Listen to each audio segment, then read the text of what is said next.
नमस्कार, मी जयंत पाठक. राष्ट्रीय शिक्षा नीती 2020 या शिक्षण मंथनाच्या ज्ञान दिवस आपण 23 तारखेपासून विविध विषयांवरती विविध मान्यवरांचे विचार आणि शिक्षा नीतीची फोड करून बघितलेली आहे. आजचा आपला विषय आहे व्यावसायिक शिक्षण. शिक्षण नीतीमध्ये सगळ्या विषयांना, सगळ्या पैलूंना खूप पद्धतशीरपणे मांडण्यात आलेला आहे आणि त्याच्यामध्ये आपण ते सगळे विषय दररोज एक एक विषयाची फोड करून बघत आहोत आणि त्या त्या विषयातील तज्ञ त्यावेळेला तिथे उपस्थित असतात. आज आपण व्यावसायिक शिक्षण या विषयावरती मान्यवरांचे विचार ऐकणार आहोत. आज आपल्यामध्ये विचार व्यक्त करायला मुंबईहून प्राध्यापक मिलिंद मराठे हे उपस्थित आहेत आणि नागपूर विद्यापीठाचे कुलगुरू माननीय सुभाष चौधरी सर हे देखील आज या सत्राची अध्यक्षता करणार आहेत आणि आपल्यामध्ये उपस्थित आहेत. तसंच आमच्या स्टुडिओमध्ये आज माननीय शिक्षक आमदार श्री नागो गणार सर देखील आपल्या इथे मंचावरती उपस्थित आहेत. मिलिंद मराठे सरांनी आज पहिल्यांदा आपला विषय मांडायचा असं ठरलेलं आहे. प्राध्यापक मिलिंद मराठे सर असोसिएट प्रोफेसर आहेत KG Somaiya college of engineering मध्ये. हे भारतातलं इंजिनिअरिंग मधलं अतिशय विख्यात असं महाविद्यालय आहे. मिलिंद मराठे सर अखिल भारतीय विद्यार्थी परिषदेचे अखिल भारतीय अध्यक्ष तथा अखिल भारतीय विद्यार्थी परिषदेचे महाराष्ट्राचे अध्यक्ष होते. त्याच्यानंतर ते अखिल भारतीय अध्यक्ष होते. अखिल भारतीय विद्यार्थी परिषदेमध्ये पूर्णवेळ कार्यकर्ता म्हणून त्यांनी अनेक वर्ष संघटन मंत्री म्हणून काम केलेलं आहे. त्यांनी masters of engineering electrical engineering मध्ये VJTI या मुंबईच्या अतिशय विख्यात अशा इंजिनिअरिंग कॉलेजमधनं त्यांनी मास्टर्स ऑफ इंजिनिअरिंग केलेलं आहे. त्याच्यानंतर त्यांनी PhD केलेली आहे. त्यांनी इलेक्ट्रिकल नेटवर्क या विषयावरती अनेक पुस्तकं आणि राष्ट्रीय जर्नल्समध्ये त्यांचे लेख प्रसिद्ध झालेले आहेत. विविध नॅशनल कॉन्फरन्समध्ये देखील ते सहभागी नित्य होत असतात. विविध देशांमध्ये त्यांचा प्रवास असतो आणि शिक्षण तज्ज्ञ म्हणून त्यांना या सगळ्या विविध देशांमध्ये अतिशय चांगली मान्यता आहे. असे अतिशय या विषयातील तज्ञ आणि ज्यांचा या शिक्षण नीतीच्या अगदी सुरुवातीपासून त्या शिक्षण नीतीच्या बनवण्याच्या प्रक्रियेपासून त्यांचा याच्यामध्ये विचार राहिलेला आहे, त्यांचा सहभाग राहिलेला आहे, असे प्राध्यापक मिलिंद मराठे सर आज आपल्यामध्ये उपस्थित आहे. मी अधिक वेळ न घेता प्राध्यापक मिलिंद मराठे सरांना त्यांचा विषय सुरू करायला विनंती करतो. नमस्कार सगळ्यांना. आजच्या फॉर्च्यून फाउंडेशन द्वारा आयोजित राष्ट्रीय शिक्षा नीती 2020 यावर जे विस्तृत विश्लेषणात्मक चर्चासत्राचं आयोजन केलेलं आहे, त्या कार्यक्रमामध्ये आणि त्या शृंखलेमध्ये भाग घेण्याची संधी मला माननीय आमदार अनिल सोले सरांनी दिली. त्याबद्दल मी सुरुवातीलाच त्यांचे मनापासून आभार व्यक्त करतो. फॉर्च्यून फाउंडेशनचेही ते अध्यक्ष आहेत आणि अत्यंत खूप चांगले असे आमदार म्हणून, प्रतिनिधी म्हणून आपल्या सगळ्यांना ते ज्ञात आहे. त्याचबरोबर आजच्या ह्या कार्यक्रमामध्ये या कार्यक्रमाची अध्यक्षता करतायत डॉक्टर सुभाषराव चौधरी सर. आपल्याला माहिती आहे की कुलगुरू ते आहेत. राष्ट्रसंत तुकडोजी महाराज नागपूर विश्वविद्यालय त्याचे ते कुलगुरू आहेत. आज तेही आपल्या बरोबर आहेत आणि त्यामुळे मी त्यांनाही नमस्कार करतो. आणि जयंतराव पाठक सूत्रसंचालक आणि सर्व व्यासपीठावरील मान्यवर, एका अर्थाने अत्यंत महत्त्वाच्या विषयावरती हे चर्चासत्र आयोजित केलेलं आहे. आणि अगदी याचं उद्घाटन माननीय माजी मुख्यमंत्री देवेंद्र फडणवीस यांच्या हस्ते उद्घाटन झालं.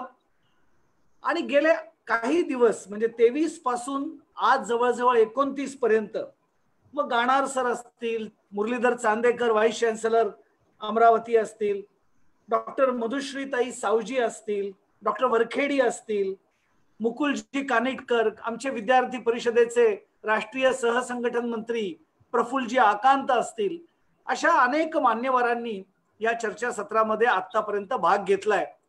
आणि माननीय अनिरुद्ध देशपांडे सर आणि आदरणीय नितीन गडकरीजी हेही येणाऱ्या काळामध्ये या चर्चासत्रामध्ये बोलणार आहेत. आणि त्यामुळे अत्यंत ज्याला म्हणता येईल असं एक खूप चांगलं आयोजन फॉर्च्यून फाउंडेशन द्वारा हे केलेलं आहे. मला आजचा जो विषय दिलेला आहे तो राष्ट्रीय शिक्षा नीती, व्यावसायिक शिक्षण. आता ज्या वेळेला आपण राष्ट्रीय शिक्षा नीतीमध्ये व्यावसायिक शिक्षणाचा उल्लेख करतो त्यावेळेला सुरुवातीला आपल्याला व्यावसायिक शिक्षणाची आजची स्थिती काय आहे, त्यानंतर राष्ट्रीय शिक्षण नीतीमधली जनरल तत्व काय आहेत, आणि मग प्रत्यक्ष व्यावसायिक शिक्षणाकरता त्यातले कुठले मुद्दे हे सगळ्यात जास्त रेलेव्हंट आहेत किंवा या विषयाकरता काही विशिष्ट लक्ष उद्दिष्ट हे राष्ट्रीय शिक्षण नीतीने ठरवलंय का, तर या साधारणतः अनुषंगाने आपण मी माझ्या मनात मांडणी करावी असं आहे. अगदी सुरुवातीला जर आपण विचार केला तर या राष्ट्रीय शिक्षण नीतीचा एक फार मोठा संदर्भ जो आहे तो असा आहे की भारताच्या आधीच्या शिक्षण नीती म्हणजे 1986च्या शिक्षण नीतीनंतर जवळजवळ 34 वर्षांनी ही शिक्षण नीती आलेली आहे. 34 वर्ष हा तसा मोठा काळ आहे. या 34 वर्षाच्या काळामध्ये शिक्षणाचं सार्वत्रिकीकरण खूप चांगलं झालं. म्हणजे 86च्या शिक्षण नीतीमध्ये जी दोन मुख्य तत्व सांगितली होती, एक्सपान्शन आणि एफिशियन्सी, तर त्यामध्ये आपण एक्सपान्शन हे खूप चांगल्या प्रकारे करू शकलो देश म्हणून. आणि त्यामुळे गाव वस्त्यांवरती, तालुक्यांमध्ये, छोट्या छोट्या गावांमध्ये शाळा, महाविद्यालय, व्यावसायिक शिक्षण विस्तारलं. आणि त्यामुळे एका अर्थाने 86च्या शिक्षण नीतीमध्ये आपण जो विस्तारीकरणाचा जो आग्रह धरला होता एक देश म्हणून, त्यामध्ये आपण खूप चांगल्या प्रकारे यश मिळवलं असं माझं म्हणणं आहे. पण तरी सुद्धा एक त्रुटी कदाचित क्रियान्वितीमध्ये राहिली, आणि ती म्हणजे आपण क्वांटिटी साध्य केली पण क्वालिटीकडे दुर्लक्ष केलं किंवा दुर्लक्ष झालं. आणि म्हणून आज जवळजवळ 34 वर्षानंतर आपल्याला असं लक्षात येईल की उच्च शिक्षणामध्ये किंवा व्यावसायिक शिक्षणामध्ये IITs, IIMs, NITs, national law universities, काही प्रथितयश विद्यापीठ, काही चांगली ऑटोनॉमस कॉलेजेस हे जर सोडले तर साधारणतः उच्च शिक्षण हे थोडंसं मीडियोक्रेटिक अशा स्वरूपाचं राहिलेलं आहे. मध्यम गुणवत्तेचं किंवा मध्यम आणि थोडं कमी गुणवत्तेचं राहिलेलं आहे. आणि याचे अनेक दाखले आहेत. म्हणजे आजही ज्या वेळेला एखादा विद्यार्थी पदवी घेऊन बाहेर पडतो त्यावेळेला उद्योजक विश्वामधल्या संस्था, संघटना असं म्हणतात की ही मुलं एम्प्लॉयेबल नाहीत, त्यांचं ज्ञान हे पुस्तकी आहे, त्यांना प्रत्यक्ष काही करता येत नाही. त्यांना एखादं प्रत्यक्ष काम सांगितलं तर त्यांना येत नाही, कारण हँड्स ऑन एक्सपिरियन्स आणि प्रॅक्टिकल नॉलेज उच्च शिक्षणामध्ये नाही. आणि मी हे केवळ कला, वाणिज्य, विज्ञान अशा करताच म्हणतोय असं नाही. मी ज्या ब्रांच मध्ये शिकवतो त्या इंजिनिअरिंग मध्ये सुद्धा मी हे म्हणतोय. म्हणजे इंजिनिअरिंग मध्ये तर आमचे उद्योजक मित्र अगदी सहज मजेत म्हणतात की तसं काही इंजिनिअरिंग कॉलेजमध्ये शिकवलं जात नाही, इथे आल्यावर इंडस्ट्रीमध्ये जे 1 वर्षाचं ट्रेनिंग मिळतं तिथेच खरं म्हणजे मुलगा काय तो खरं इंजिनिअरिंग शिकतो. आणि त्यामुळे एक ही स्थिती आज उच्च शिक्षणामधल्या व्यावसायिक शिक्षणाची आहे. दुसऱ्या बाजूने ह्यामधली आणखीन एक विदारक स्थिती ज्याला म्हणता येईल ती अशी आहे की व्यावसायिक शिक्षणाच्या संख्येच्या बाबतीमध्ये प्रचंड असमतोल आहे. म्हणजे जर का आपण असा विचार केला ढोबळ मानाने की कृषी, लॉ, इंजिनिअरिंग, मेडिसिन,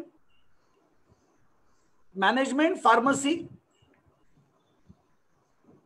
हे सगळे जर व्यावसायिक अभ्यासक्रमामध्ये सहभागी होतात एवढे विषय असं जर आपण गृहीत धरलं तर आपल्याला असं लक्षात येईल की एका बाजूला टेक्नॉलॉजी फील्डमध्ये इंजिनिअरिंगमध्ये प्रचंड प्रवेश संख्या वाढली.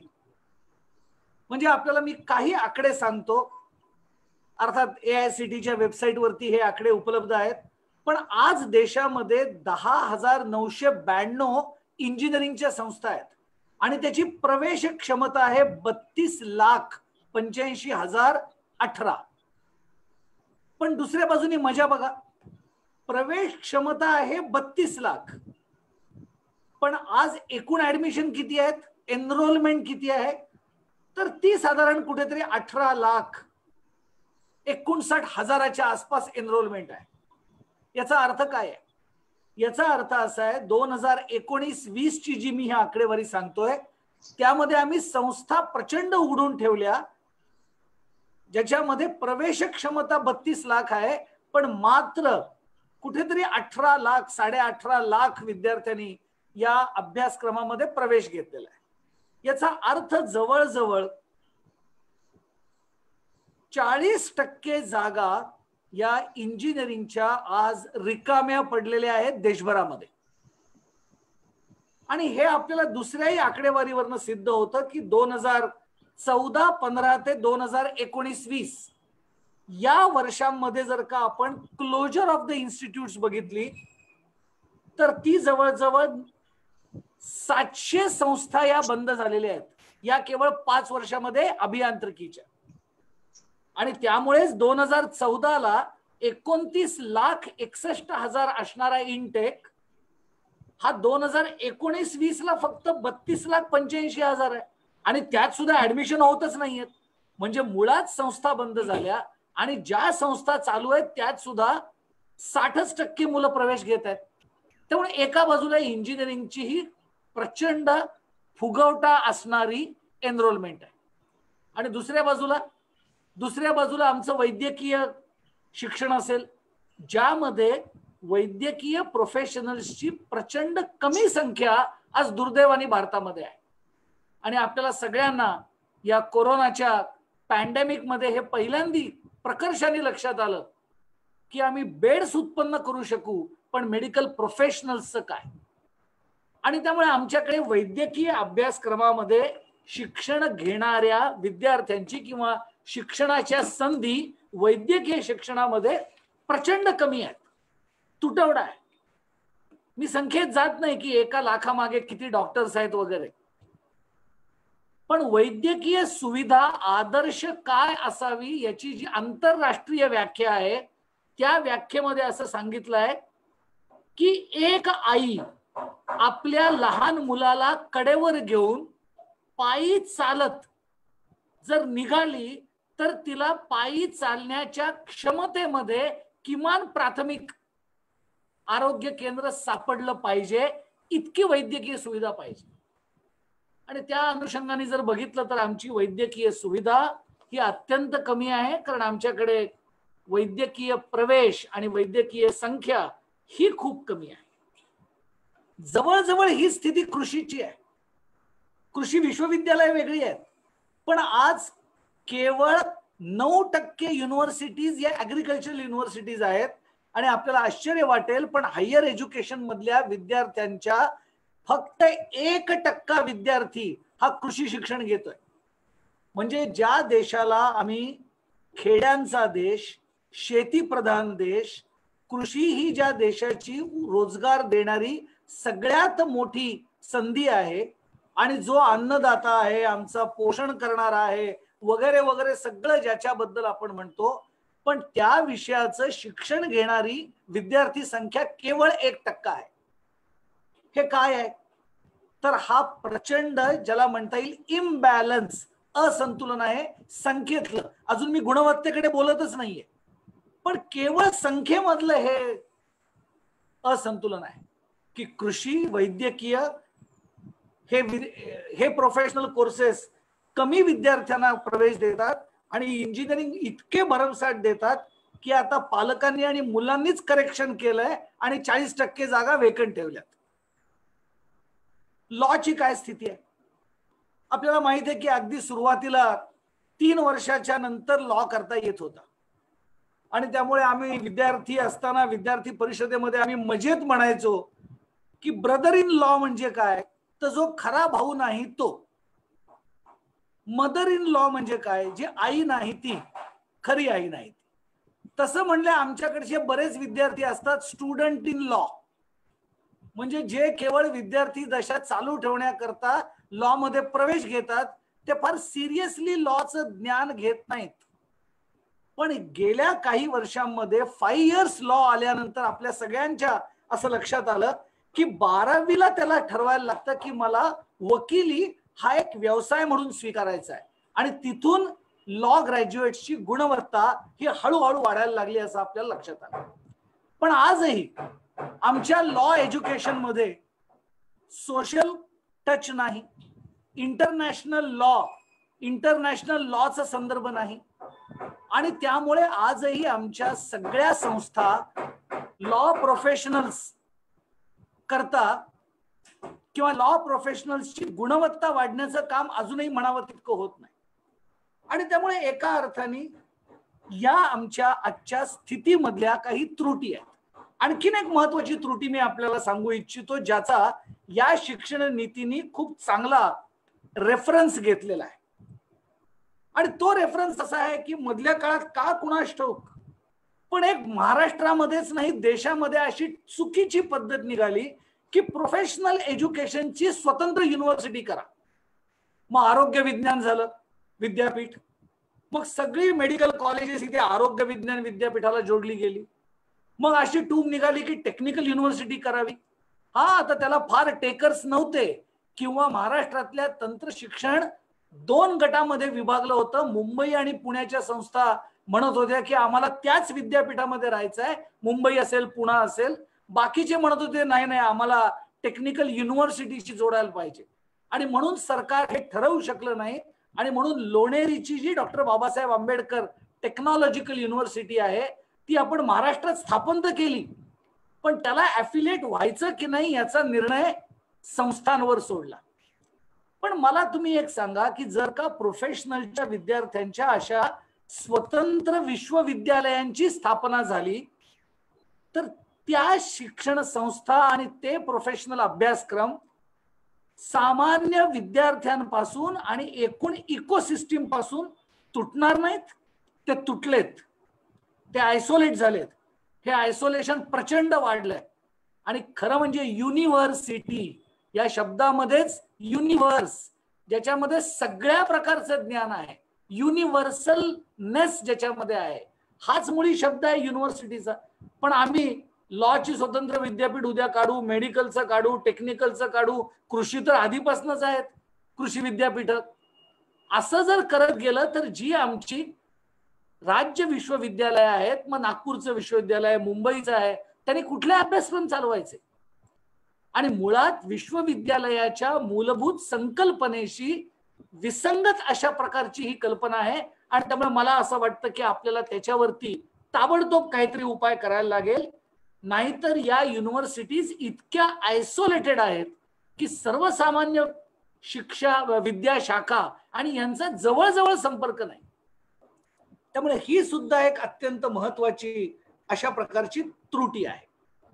मग अशी जी मी संख्येच्या असंतुलनाचा विषय मांडला, त्यातला मुद्दा आहे तो म्हणजे कुठल्याही प्रकारचं मॅपिंग नाही.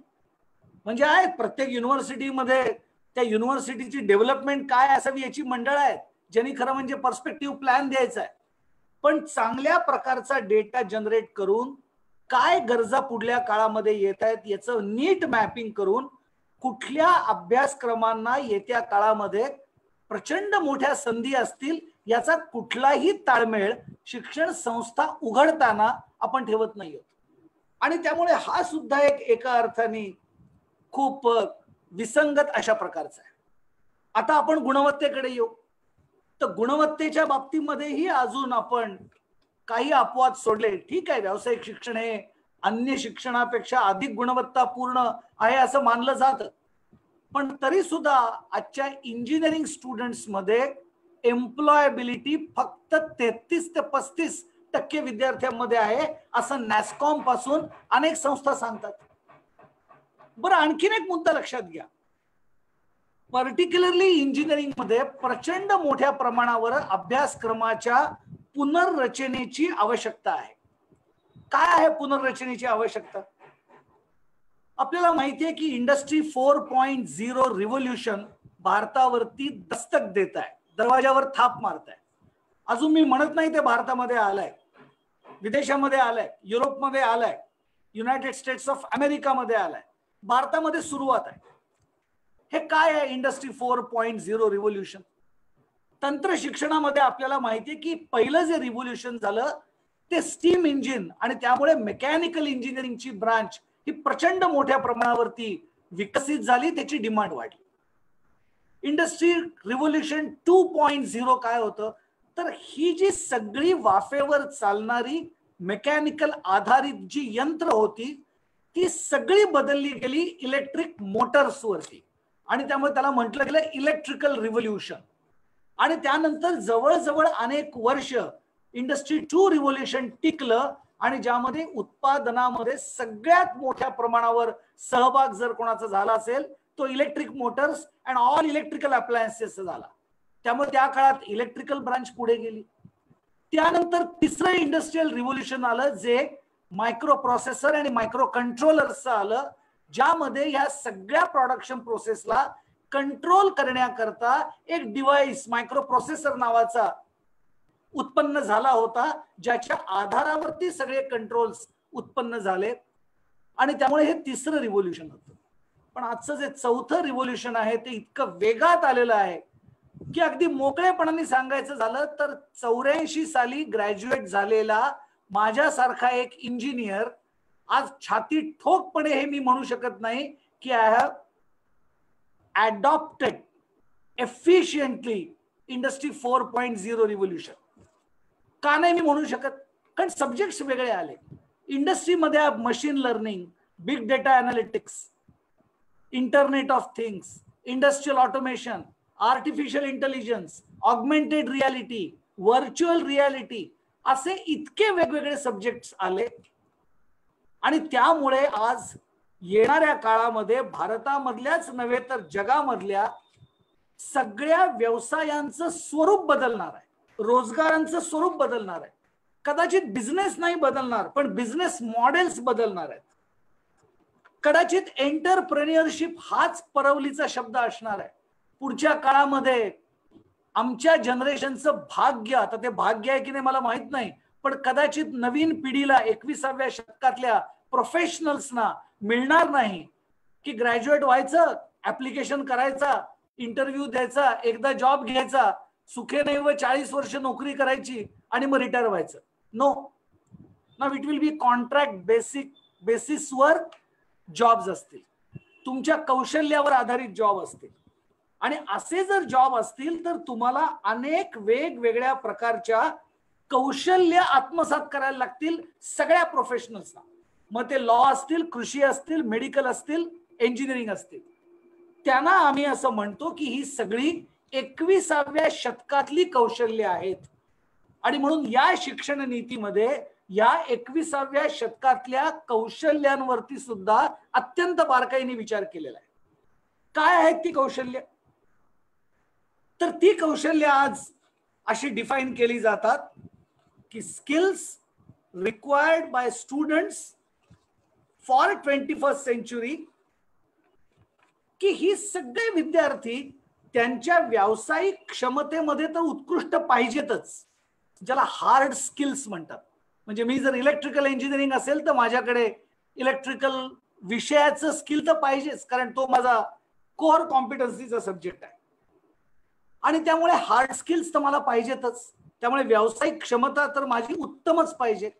पण केवळ तेवढं चालणार नाही, कारण now the reality is interdisciplinary. आणि त्यामुळे माझी दृष्टी सर्वसमावेशक लागेल, मल्टी डिसिप्लिनरी लागेल, ब्रॉड बेस्ड लागेल. मी असं नाही म्हणू शकणार की नाही ते केमिकल इंजिनिअरिंगचं नॉलेज आहे, मी इलेक्ट्रिकल आहे, मला काही हे जमणार नाही. नो, सॉरी, तुम्हाला ते शिकायला लागेल, तुमच्या अभ्यासक्रमामध्ये नसेल तर. आणि त्यामुळे तुमचा ब्रॉड बेस लागेल, मल्टी डिसिप्लिनरी बेस लागेल. त्याच्यानंतर समाज आणि मानवाच्या संबंधांची तुम्हाला उत्तम समज लागेल, कारण पुढच्या काळामध्ये एक जॉब आणि मग आयुष्यभर नोकरी हे चालणार नाही. You will be an entrepreneur. आणि तुम्ही जर एंटरप्रेन्युअर जर असाल तर तुम्हाला ग्राहकाची गरज, त्याची मनस्थिती, त्याचं आणि समाजाचं नातं याची नेमकी जाणीव असायला लागेल.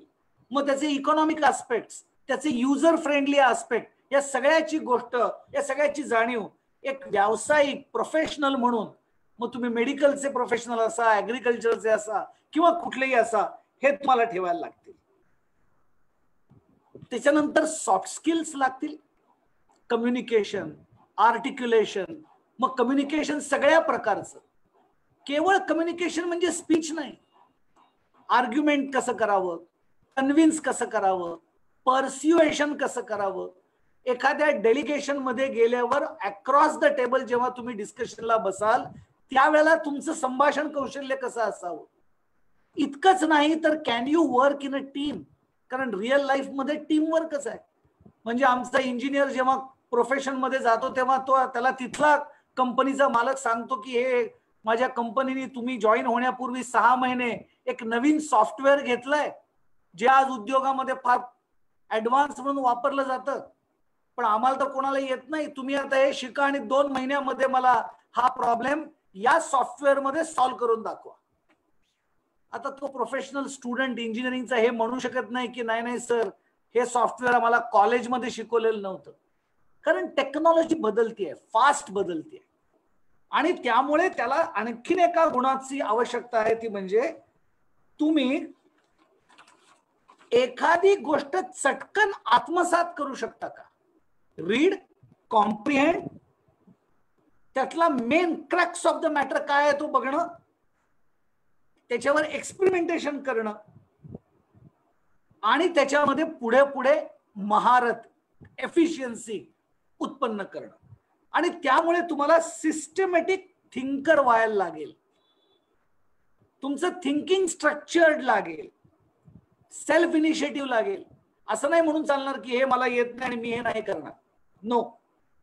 त्यामुळे तुम्हाला सेल्फ इनिशिएटिव्ह लागेल, ज्याला फायर इन द बेली म्हणतात.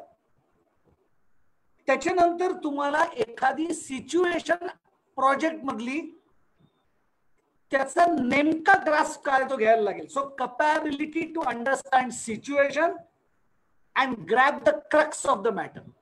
बऱ्याच वेळा ती लोकांना समजत नाही आणि त्यामुळे ते टीम वर्क मध्ये फेल होतात आणि मग ते प्रोजेक्ट बेस असाइनमेंट्स मध्ये परफॉर्म करू शकत नाही.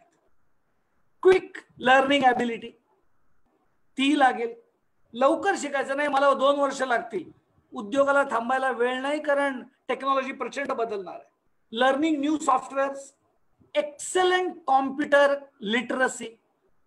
आम्ही तर .com वाले लोक होतो, आम्ही .com वाले नव्हतो. आम्ही आत्ता कुठे हे सगळं शिकलो. ठीक आहे, मी इंजिनिअरिंग मध्ये असल्यामुळे आम्हाला त्याची सुरुवात लवकर करायला लागली, पण पुढच्या काळातल्या जनरेशनला मला कॉम्प्युटर माहित नाही हे म्हणून चालणार नाही. इनोव्हेटिव्ह आयडियाज लागतील, आउट ऑफ बॉक्स थिंकिंग लागेल, हार्डवर्क लागेल. त्यामुळे हे सगळे जे 21व्या शतकातले जे गुण आहेत ते गुण विद्यार्थ्यामध्ये कसे येतील याचा विचार करण्याची आवश्यकता आहे, जो या शिक्षण नीतीने केलेला आहे. त्याच्याबरोबर शेवटच्या एक गुणांचाही मी एक समुच्चय आपल्याला सांगतो. तो आहे तुमचा एथिकल कंपास किती आहे, मूल्य आधारित नैतिक स्तर तुमचा काय आहे.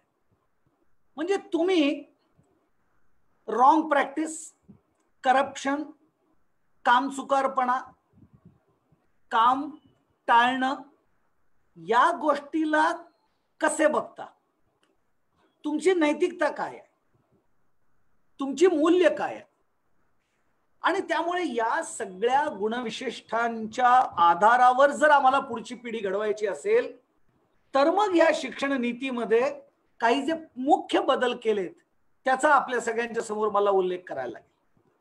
हायर एज्युकेशन मध्ये त्यातला सगळ्यात महत्वाचा जो भाग आहे तो आहे flexibility of choosing the subjects by the students. Implement करायला कदाचित कठीण वाटेल आपल्याला, पण याच्या पुढे माझ्याकडे BSc आहे माझ्या कॉलेजमध्ये, आणि तिथे इलेक्टिव्हच्या नावाखाली खरं म्हणजे अनेक ठिकाणी इलेक्टिव्ह पण देत नाहीत. ते म्हणतात नाही हेच 2 शिक्षक अवेलेबल आहेत 4 इलेक्टिव्ह, पण यावर्षी कॉलेज फक्त हेच ऑफर करणार आहे. त्यामुळे म्हणायचं इलेक्टिव्ह पण द्यायचं कंपल्सरी, असं अनेक कॉलेजमध्ये आहे. चॉईस बेस्ड क्रेडिट सिस्टीम आपण म्हणतो, पण त्याचं ग्रासरूट लेवलचं इम्प्लिमेंटेशन अजून खूप पुढे जायचं आहे. आणि त्यामुळे या शिक्षण नीतीमध्ये हायर एज्युकेशन मध्ये जो सगळ्यात महत्वाचा जो बदल केलाय तो बदल असा आहे की flexibility of choosing the subjects by students. आणि त्यामुळे आपल्याला त्याचा विचार करायला लागेल. बरं, हे सब्जेक्ट निवडताना दुसरा विषय त्यांनी म्हटलेला आहे तो म्हणजे thrust to holistic approach. Holistic approach काय आहे? आजही प्रोफेशनल एज्युकेशन मध्ये केवळ कॉग्निटिव्ह डोमेन आपण शिकवलं जातो. कॉग्निटिव्ह डोमेन म्हणजे काय आपल्याला माहिती आहे, information, knowledge, understanding, analysis. Engineering professional वाले लोक अनालिसिस करतात, पण evaluation, research, from abstract thinking काहीतरी नवीन काढणं, या गोष्टी आम्ही कॉग्निटिव्ह डोमेन मधल्या सुद्धा अजून आम्ही करून घेत नाही. अफर्मेटिव्ह डोमेन तर आम्ही दुर्लक्षितच केलाय. काय आहे अफर्मेटिव्ह डोमेन? आपल्याला माहिती आहे अफर्मेटिव्ह डोमेन म्हणजे भावना, फिलिंग्स. माझ्या आजूबाजूच्या व्यक्तीच्या, समाजातल्या ग्राहकांच्या, माझ्या क्लायंट्सच्या भावना, त्याच्या ऍस्पिरेशन्स समजून त्याप्रमाणे मी स्वतःला बदलू शकतो का? That is affirmative domain. ज्याला भावना हा सुद्धा शब्द आहे. म्हणजे तुम्ही भावनांचं संतुलन करू शकता का? म्हणजे आपण नेहमीच असं म्हणतो की कुठलंही ज्ञान मिळवण्याकरता concentration of the mind is very important. पण आम्हाला कुठल्या अभ्यासक्रमात कॉन्सन्ट्रेशन ऑफ माइंड शिकवलं? मला तर नाही शिकवलं, अभ्यासक्रमात नाही शिकवलं. मी बाहेरून शिकलो गोष्ट वेगळी, मी ABVPतनं शिकलो गोष्ट वेगळी, पण मला माझ्या अभ्यासक्रमामध्ये कधीही कॉन्सन्ट्रेशन ऑफ माइंड नाही शिकवलं. आज एक आणखी परवलीचा शब्द आहे प्रोफेशनल जगतामध्ये, तो म्हणजे multitasking. Student and faculty must be capable of multitasking. पण मल्टीटास्किंग जेव्हा तुम्ही करता तेव्हा प्रत्येक टास्क मध्ये कॉन्सन्ट्रेशन ऑफ माइंडच्या बरोबरीने डिटॅचमेंट ऑफ द माइंड पण तेवढंच गरजेचं आहे. कारण मला एका विषयातनं दुसऱ्या विषयात, एका कामातनं दुसऱ्या कामात पटापट स्विच ओव्हर व्हायचं आहे. हे मला कोणी शिकवलं?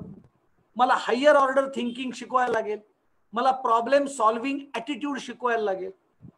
म्हणजे आज आपल्याकडे दुर्दैवाने मोजदाद आणि रिसर्च याचं ओरिएंटेशनच नाही. म्हणजे कधी कधी मी इंजिनिअरिंगला शिकवताना आमच्या मुलांना विचारतो की प्रत्येक ठिकाणी भारतामध्ये फक्त 50 हर्ट्झ हीच फ्रिक्वेन्सी का आहे? का नाही 10 हर्ट्झ आहे? का नाही 1000 हर्ट्झ आहे? हे कोणी ठरवलं 50 हर्ट्झ? आपण उत्तर नाही ऐकू शकत. कारण शिक्षणामध्ये स्वतः विचार करणं हा जो एक मूलभूत भाग आहे तो आज आम्ही हरवत चाललो आहोत. आणि त्यामुळे ज्याला मी म्हणतो त्याप्रमाणे problem solving attitude, out of box thinking, या सगळ्या गोष्टी आम्हाला आमच्या शिक्षणामध्ये आणायला लागतील. त्यामुळे हा आहे अफर्मेटिव्ह डोमेन. आणि सगळ्यात शेवटी आहे सायकोमोटर डोमेन, म्हणजे ज्याच्यामध्ये लर्निंग बाय डुईंग. आज एक मोठी ओरड आहे की आमचं सगळं शिक्षण हे थिअरी बेस्ड शिक्षण आहे, प्रॅक्टिकल आमच्या लोकांना येत नाही, असं एक साधारणतः म्हटलं जातं. व्यावसायिक शिक्षणाबद्दल कमी, पण तरी सुद्धा काही प्रमाणात तीच गोष्ट आहे. आणि त्यामुळे psychomotor, learning by doing, experiential learning, अनुभवात्मक शिक्षण, प्रोजेक्ट बेस्ड शिक्षण, या सगळ्या गोष्टी या शिक्षण नीतीमध्ये अधिक जोरकसपणे मांडल्यात की जेणेकरून विद्यार्थी सर्वांगाने विकसित होण्याची शक्यता वाढेल. आणि सब्जेक्ट निवडीचा अधिकार आहे. आणि त्यामुळे या होलिस्टिक एज्युकेशन मध्ये स्टेम म्हणजे science, technology, engineering and mathematics याच्या बरोबरीने भाषा, समाजशास्त्र, अर्थशास्त्र असे विषय विद्यार्थी निवडू शकेल. आणि त्यातनं तो एक चांगला प्रोफेशनल होऊ शकेल. आणि त्यामुळे असा हा एक होलिस्टिक अप्रोच किंवा होलिस्टिक एज्युकेशन वरती भर तो आम्हाला अभ्यासक्रमामध्ये आणायला लागेल. मग आम्हाला अभ्यासक्रमामध्ये कॉन्सन्ट्रेशन, योग, अन्य काही गोष्टी, how to deal with human beings, how to control the emotions, असे अनेक अभ्यासक्रम छोट्या छोट्या रूपामध्ये क्रेडिट्सच्या आधारावरती आणायला लागतील आणि ती क्रेडिट्स घेण्याची संधी विद्यार्थ्याला द्यायला लागेल. या शिक्षण नीतीमध्ये ABC अकॅडमिक बँक ऑफ क्रेडिट्सची कल्पना आणली. म्हणजे कल्पना करू की माझ्या महाविद्यालयामध्ये एखादा सब्जेक्ट जो विद्यार्थ्याला हवाय तो नाहीये. अगदी मी प्रोफेशनल एज्युकेशनचं सांगतो. माझं इंजिनिअरिंग कॉलेज आहे, माझ्याकडे इलेक्ट्रॉनिक्स फॅकल्टी डिपार्टमेंट आहे, पण माझ्याकडे सोलर फोटोव्होल्टाईक किंवा इलेक्ट्रिक व्हेइकल्स जे येणाऱ्या काळामध्ये मोठं मार्केट असणार आहे त्याचे कोर्सेस मी ऑफर नाही करत. पण हेच कुठेतरी नागपूर मधल्या एखाद्या कॉलेजनी जर का याचा 3 क्रेडिटचा 40 लेक्चर्सचा आणि काही प्रॅक्टिकलचा जर कोर्स बनवला तर मुंबईतला विद्यार्थी तो कोर्स सुद्धा घेऊ शकेल आणि तिथनं पास झाल्यावर ते क्रेडिट तो आपल्या अकॅडमिक बँक मध्ये जमा करेल आणि त्यामुळे सगळंच्या सगळं शिक्षण माझ्याच महाविद्यालयातनं पूर्ण केलं पाहिजे गरजेचं नाहीये. आणि त्यामुळे या शिक्षण नीतीमध्ये असंही म्हटलंय की ICT in education, information communication technology, internet base, MOOC base, massive online open courses, याच्या माध्यमातून सुद्धा तुम्ही अनेक गोष्टी शिकू शकता. म्हणजे या शिक्षण नीतीमध्ये व्यावसायिक अभ्यासक्रमात तर त्यांनी सुचवलंय 20% क्रेडिट्स तुम्ही ऑनलाईन करू शकता. आता इंजिनिअरिंग मध्ये मी असेल तर इंजिनिअरिंग मध्ये NPTEL चे कोर्सेस हे खूप पॉप्युलर आहेत. सर्व IITs, IISc बँगलोर अशा काही मान्यवर इंजिनिअरिंगच्या संस्थांनी हे अभ्यासक्रम बनवलेत आणि ते जर मी पूर्ण केले तर मला क्रेडिट मिळू शकतं. माझ्या कॉलेजमधला एक विषय कमी होतो त्यामुळे, आणि त्यामुळे अशी 20% क्रेडिट्स मी अर्न करू शकतो वेगवेगळ्या युनिव्हर्सिटीकडनं. मग जसं IIT आहे, NPTEL आहे, तसं भारताचं स्वतःचं व्यासपीठ आहे स्वयं. मला वाटतं आपल्या सगळ्यांना स्वयं माहिती असेल, त्यातनं आपण काही कोर्स करू शकतो.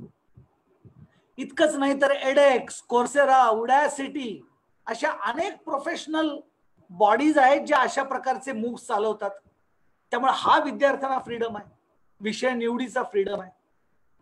आणि त्यामुळे हाही एक अत्यंत महत्वाचा मुद्दा या शिक्षण नीतीमध्ये आहे, तो म्हणजे ICT in education and academic bank of credits. त्यानंतर सगळ्यात महत्वाचा मुद्दा येतो तो म्हणजे आजच्या महाविद्यालयांचं स्ट्रक्चर कसं असेल, विद्यापीठांचं स्ट्रक्चर कसं असेल. आणि त्यामध्ये शिक्षण नीतीमध्ये त्यांनी स्पष्टपणाने सांगितलंय की युनिव्हर्सिटीचं ॲफिलिएटिंग नेचर 10 वर्षात बंद व्हायला पाहिजे. It should go lock stock barrel. कारण 70 वर्ष गेली आम्ही ॲफिलिएटिंग नेचर मध्ये काम करतोय.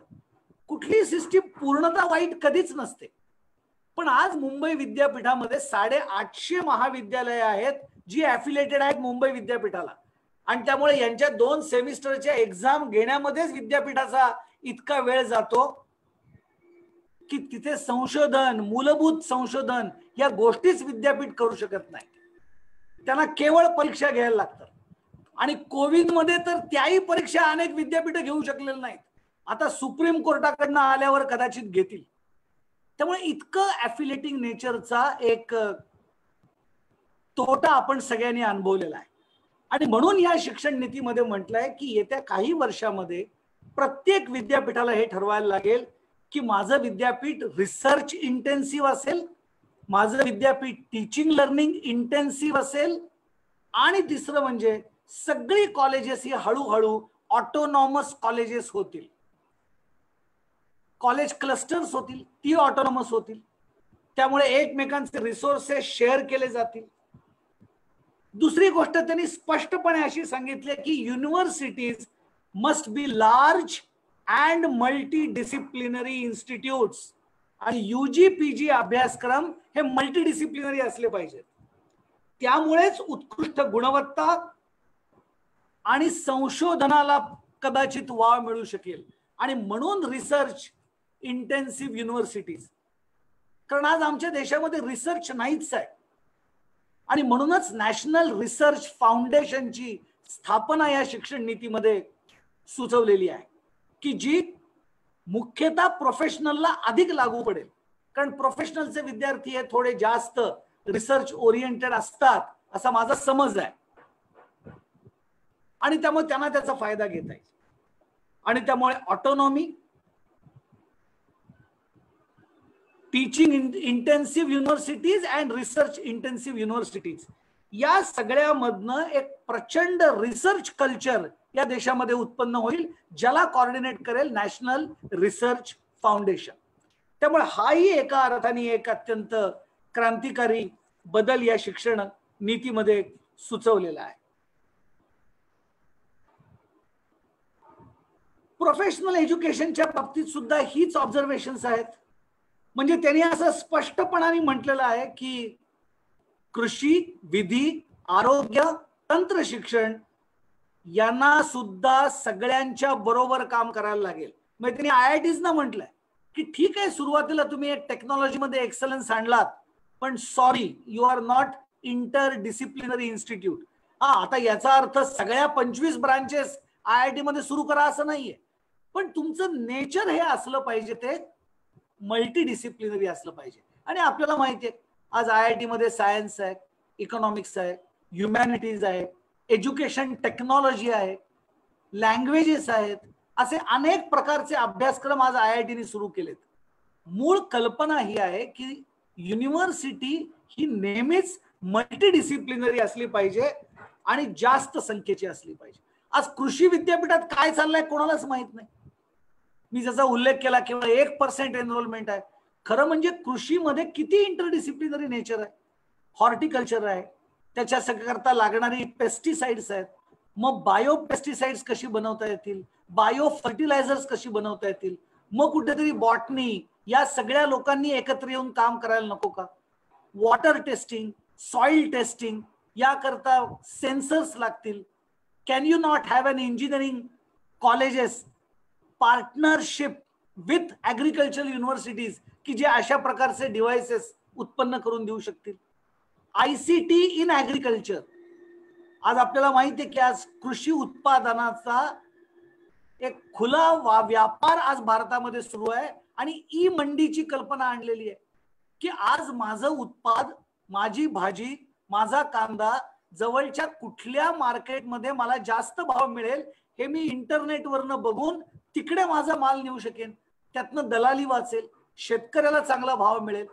आता हे सगळं जर टायअप करायचं असेल तर ही सगळे प्रोफेशनल कोर्सेस हे एकमेकांशी निगडीत आणि सगळ्या विद्याशाखांमध्ये पाहिजेत, तरच एक चांगलं प्रॉडक्ट येऊ शकतं बाहेर. म्हणजे मला ऍपलच्या संस्थापकांनी जे एक उदाहरण दिलं त्याचा मला इथे उल्लेख करावा असं वाटतो. तो म्हटला ऍपल फोन जेव्हा आम्ही डिझाईन केला त्यावेळेला ऍपल फोनच्या डिझाईन मध्ये जितका वाटा टेक्नॉलॉजीच्या लोकांचा होता तितकाच वाटा आमच्या टीम मधल्या आर्ट्स विषयामध्ये पारंगत असणाऱ्या व्यक्तीचा होता. कारण ग्राहकाची मनस्थिती, त्याची गरज आणि त्याच्या अपेक्षा काय आहेत हे सांगितल्यामुळे ती फीचर्स आम्ही त्यात ऍड करू शकलो. कस्टमर सॅटिस्फॅक्शन हे गेलं आता. Now it's a customer pleasure आणि याच्या पुढे कस्टमर डिलाइट. आता हे सगळं एकत्र जर यायचं असेल तर टीम्स मध्ये वेगवेगळी माणसं लागतील. एक खूप चांगला प्रयोग AICTने हॅकॅथॉनच्या निमित्ताने केलाय की ज्यामध्ये 48 तासामध्ये 48 तास मुलं एकत्र राहतात. मग त्यात एक इंजिनिअरिंगचा, एक मेडिकलचा, एक सायन्सचा, एक आर्ट्सचा, अशा 4ची टीम बनते आणि त्यांना एक प्रॉब्लेम दिला जातो आणि 48 तास बसून त्याच्यावर ते उत्तर काढतात. they get a good exposure to work in a team with a different multidisciplinary nature people. आणि त्यामुळे हा मल्टीडिसिप्लिनरी नेचर हा येत्या काळामध्ये सगळ्यात महत्वाचा असा आपल्याकडे असणार आहे. वैद्यकीय, ज्याचा मी उल्लेख केला की MBBS ला वैद्यकीय ज्ञान आणि कौशल्य पहिला मुद्दा, डायग्नोसिस, नाहीतर आज बरेच डॉक्टर्स हे टेस्ट वरती डिपेंड राहतात. आणि मग आपण म्हणतो की टेस्टिंग लॅबोरेटरीज आणि डॉक्टर यांचं साटल होत आहे, तिथे विषय येतो नैतिकतेचा. पण टेस्टिंग वरती खूप डिपेंड न राहता डायग्नोस्टिक कॅपॅसिटीज या MBBSच्या विद्यार्थ्याच्या वाढणं, सर्जरी कौशल्य, कारण it's bachelor of medicine as well as bachelor of surgery आहे, त्यामुळे ते आहे. आणि सगळ्यात महत्वाचं, कॅन ही हँडल इमर्जन्सी, त्यामुळे इमर्जन्सी स्किल्स.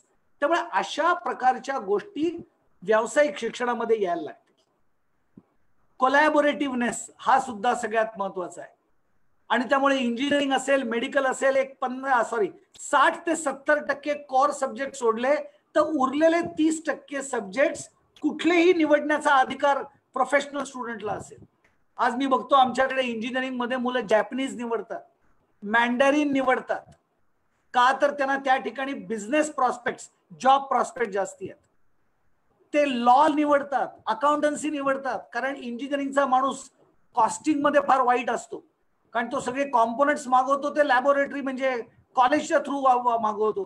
त्यामुळे त्याला त्याची कॉस्ट, त्याचा रेट ऑफ इंटरेस्ट, त्याचा एकूण टोटल कॉस्ट, किती वर्षात ती कॉस्ट रिकव्हर होईल, काही गंध नसतो. त्यामुळे तो एंटरप्रेन्युअर होण्याची शक्यता खूप कमी होते. आणि त्यामुळे अशा प्रकारचं कोलॅबोरेटिव्हनेस आणि मल्टी फॅसेटेड नॉलेज हा सुद्धा प्रोफेशनल एज्युकेशनचा एक अत्यंत महत्वाचा भाग राहणार आहे. मेडिकलमध्ये तर हे अधिक आहे, असलं पाहिजे. प्लुरलिस्टिक हेल्थ केअर, मग त्यामध्ये आयुर्वेद आहे, त्यामध्ये योगा आहे, त्याच्यामध्ये निसर्गोपचार आहे, युनानी आहे, सिद्ध आहे, होमिओपॅथी आहे, ॲलोपॅथी तर आहेच आहे. पण ॲलोपॅथी का होमिओपॅथी अशा प्रश्नाला एका माणसाने छान उत्तर दिलं होतं, if there is a no sympathy towards patient, no pathy will work. मजेचा भाग सोडून देऊ, मुद्दा असा आहे की कुठल्याही एखाद्या पॅथीचा अकारण अभिनिवेश किंवा अकारण त्याला दुर्लक्षित करणं, या दोन्ही पासून आम्हाला वाचायला लागेल.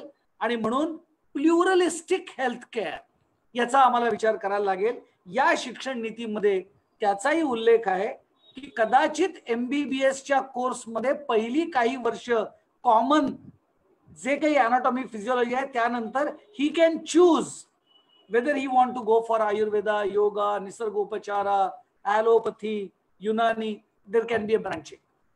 आणि त्यामुळे या प्रकारची ही आवश्यकता या शिक्षण नीतीमध्ये त्यांनी मुख्यत्वे करून सांगितलेली आहे.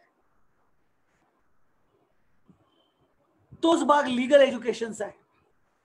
लीगल एज्युकेशन मध्ये केवळ क्रिमिनल, जमिनीचे व्यवहार, टॉर्ट्स एवढे विषय आतापर्यंत होते, मान्य आहे.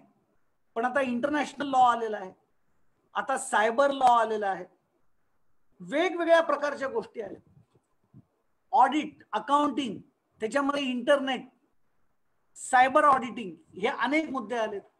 पण खरं म्हणजे लीगल एज्युकेशन मध्ये सगळ्यात महत्वाचं आहे ते म्हणजे कुठल्याही देशातल्या, कुठल्याही समाजामधल्या ज्या विविध संस्था आहेत, मग ते युनिव्हर्सिटीज असतील, मग ते UGC असतील, मग ते सोशिओ पॉलिटिकल संस्था असतील, यांच्या संचालनाकरता खूप चांगली लॉची प्रोफेशनल्स ही लागतील. नाहीतर झाला ना आज वाद की डिझास्टर मॅनेजमेंट मोठं का UGC मोठी परीक्षेच्या निर्णयाबद्दल, सुप्रीम कोर्टात जाऊन लीगल एक्सपर्ट्सना हा वाद सोडवायला लागला. त्यावेळेला कुठे परीक्षा घेण्याचा मार्ग सुप्रीम कोर्टाने क्लिअर केला. आणि त्यामुळे अशा सगळ्या संस्था, मग ते युनिव्हर्सिटीज असतील, या सगळ्या जर चांगल्या चालायच्या असतील, रिस्पेक्टिंग लॉ चालायचे असतील, तर त्या ठिकाणी लॉचे प्रोफेशनल्स हे त्या दर्जाचे लागतील आणि त्याचे वेगवेगळे विषय लागतील. त्यामुळे सोशिओ पॉलिटिकल नेचर हे लॉच्या स्टुडंटना शिकायला लागेल. आणि त्यामुळे मला असं वाटतं की असे अनेक बदल येत्या काळामध्ये या प्रोफेशनल एज्युकेशन मध्ये येतील. शेवटची 1-2 मिनिटं मी आपली घेईन असं मी म्हणतो, ते म्हणजे या सगळ्या प्रोफेशनल एज्युकेशन मध्ये एक सगळ्यात महत्वाचा भाग नेहमीच असतो, तो म्हणजे माणसाचं वेलनेस, एखाद्या अडचणीपासून त्याचं संरक्षण, प्रिव्हेन्शन, आणि दुसरं आत्ता असणाऱ्या समस्यांवरती उपाय, आणि तो अधिक गुणवत्तापूर्ण आणि अफोर्डेबल उपाय. आम्ही का चिनी उत्पादनं घेतो? आपल्यालाही माहिती आहे दिवाळीला घेतलेली माळ पुढच्या वर्षी परत घ्यायला लागेल, पण आपण घेतो म्हणजे कमी कॉस्ट आहे, अफोर्डेबिलिटी. त्यामुळे quality and affordability should go hand in hand.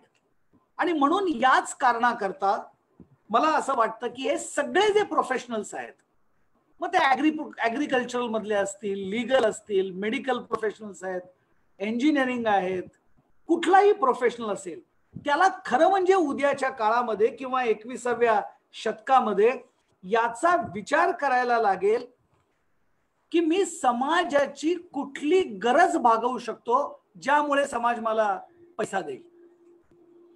एंटरप्रेन्युरल qualities या त्याला वाढवायला लागतील. आणि म्हणून त्याच्याकडे वेगवेगळ्या विषयांकडे बघण्याचा दृष्टिकोन त्याला वेगळा ठेवायला लागेल. म्हणजे खरं बघायला गेलं तर उद्याच्या काळातली काय गरज असणार आहे, एक मिनिट भरामध्ये पटपट सांगायचं झालं तर उद्याचं तंत्रज्ञान आणि उद्याचा व्यावसायिक हा गरजांवरती अवलंबून असणार आहे. आणि काय गरजा आहेत त्या? काही गरजा वैयक्तिक आहेत, काही गरजा सामूहिक आहेत. त्याच्याकरता आपल्याला सगळ्या व्यावसायिकांना उत्तर शोधायला लागणार आहेत. शुद्ध हवा आपल्याला मजा वाटेल, पण पोल्युशन हा प्रश्न पुढच्या काळात वाढणार आहे. पिण्यायोग्य मुबलक पाणी प्रत्येकाच्या घरामध्ये नळा वाटे अजूनही आपण देऊ शकलेलं नाहीये. सिस्टीम्स डेव्हलप करायला लागतील. अन्न सुरक्षा, वाजवी किंमत, सार्वजनिक आरोग्य तर आपल्या सगळ्यांच्या समोर प्रचंड मोठी समस्या घेऊन उभा आहे. कोरोनाच्या काळामध्ये आपण बघितलं की आमची वैद्यकीय सुविधा अत्यंत तुटपुंजी आहे आणि त्यामुळे सार्वजनिक आरोग्य, किफायतशीर उपचार याची आवश्यकता आहे. ऊर्जा, येत्या काळामध्ये सतत ऊर्जेचे स्रोत, ऊर्जेची गरज वाढते, पण पारंपरिक ऊर्जा संपत चालली. कोळसा संपेल, पेट्रोल संपेल, नैसर्गिक वायू संपेल, त्याला पर्याय काढायला लागतील. तरच 24/7 अनइंटरप्टेड ऊर्जा प्रत्येकाला मिळू शकेल. आणि त्यामुळे सस्टेनेबल एनर्जी, शाश्वत ऊर्जा स्रोत, मग तो सोलर असेल, मग तो विंड असेल, कॉम्बिनेशन असेल, हायब्रिड असेल, पण याचा आम्हाला विचार करायला लागेल. आमच्या प्रोफेशनल्सना याचा विचार करायला लागेल. अगदी मी उत्तम म्हणत नाही, पण प्रत्येकाला योग्य आणि चांगलं राहणीमान, हॅबिटॅट हे आपल्याला द्यायला लागेल. आणि त्यामुळेच गुणवत्तापूर्ण, किफायतशीर, वाजवीच्या दरात शिक्षण, आरोग्य सेवा आणि अन्न धान्य याची उपलब्धता सगळ्यांकरता करायला लागेल. अशाच काही सामूहिक गरजा आहेत, त्याही आमच्या प्रोफेशनल्सना भागवायला लागतील. त्यातली पहिली गरज सगळ्या देशाची आहे ती म्हणजे राष्ट्रीय सुरक्षा आणि सार्वजनिक सुरक्षा. म्हणजे मला व्हॉट्सअपवरनं ज्या वेळेला राफेलची विमानं भारतामध्ये आली त्यावेळेला चंदीगडच्या नागरिकांचे काही फोटो मी व्हॉट्सअपवर बघितले. त्यांनी एकदम जोर जोरामध्ये आक्रोश करत, आनंद साजरा करत त्या राफेलचं स्वागत केलं, कारण चंदीगडच्या एअरबेसवरती ही राफेल विमानं उतरली. आणि आमच्या देशात व्हॉट्सअपच्या माध्यमातून प्रचंड लोकांनी आनंद व्यक्त केला.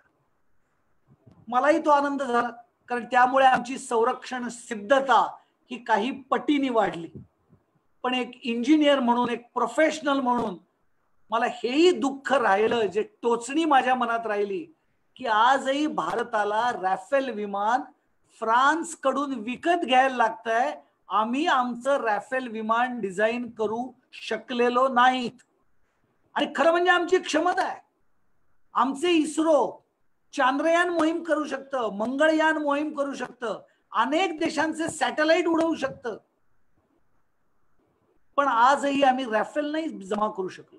कारण एकटी इस्रो काय काय करणार, एकटा DRDO काय काय करणार. आणि म्हणूनच प्रत्येक विद्यापीठामधल्या प्रोफेशनल एज्युकेशन घेणाऱ्या विद्यार्थ्याच्या मनामध्ये रिसर्च याचा जर का जंतू आपण चांगल्या प्रकारे रुजवला आणि वाढवला तर कदाचित राष्ट्रीय सुरक्षा आणि सार्वजनिक सुरक्षेसारख्या प्रश्नांवरती आम्हाला उत्तर मिळू शकते. Governance transparent and effective. म्हणजे मला आठवतं की रेल्वेची तिकीट काढतायचो जेव्हा पूर्वी कार्ड तिकिटावर मागे लिहून दिलं जायचं S259, तेव्हा काहीच कळायचं नाही आणि टीसी कडनं आम्हाला पैसे देऊन कदाचित ऐन वेळेला तिकीट घ्यायला लागायचं. पण एक टेक्नॉलॉजी इंटरव्हेन्शन झालं आणि IRCTCच्या वेबसाईटवरनं आज आम्ही खूप ट्रान्सपरंटली रेल्वे बुकिंग करू शकतो. त्यावेळेला करप्शन कमी होतं, सामान्य माणसाचा व्यवस्थेवरचा विश्वास वाढतो. आणि त्यात तुम्ही कधीही असा अनुभव तुम्हाला आला नसेल की IRCTCचं तिकीट घेऊन तुम्ही गेलात आणि त्याच बर्थवर 3 पॅसेंजर आले. No, it's a technologically 100% foolproof zero tolerance software develop केलं. आणि त्यामुळे पारदर्शी आणि परिणामकारक गव्हर्नन्स, हे मी फक्त एक रेल्वे रिझर्वेशनचं उदाहरण सांगितलं, पण दुर्दैवाने भारतामध्ये व्यवस्था परिवर्तन इतकं प्रचंड आवश्यक आहे आणि ज्याला टेक्नॉलॉजिकल प्रोफेशनल इंटरव्हेन्शनची आवश्यकता आहे. पर्यावरण पूरकता आहे, आपत्ती निवारण, ज्याला आपण की त्याची चांगली पद्धत डिझास्टर मॅनेजमेंटची उभी करायला पाहिजे. म्हणजे ओडिसाच्या किनाऱ्यावरती वादळ येईल याची पूर्व सूचना आता आम्हाला ऑथेंटिकली मिळते, 48 तास आधी मिळते. आणि त्यामुळे जवळजवळ आम्ही त्या परिस्थितीमध्ये होणारे मृत्यू हे प्रचंड कमी करू शकलो आहोत. It is only because of the technological and professional advancement towards public safety and disaster management efficiency.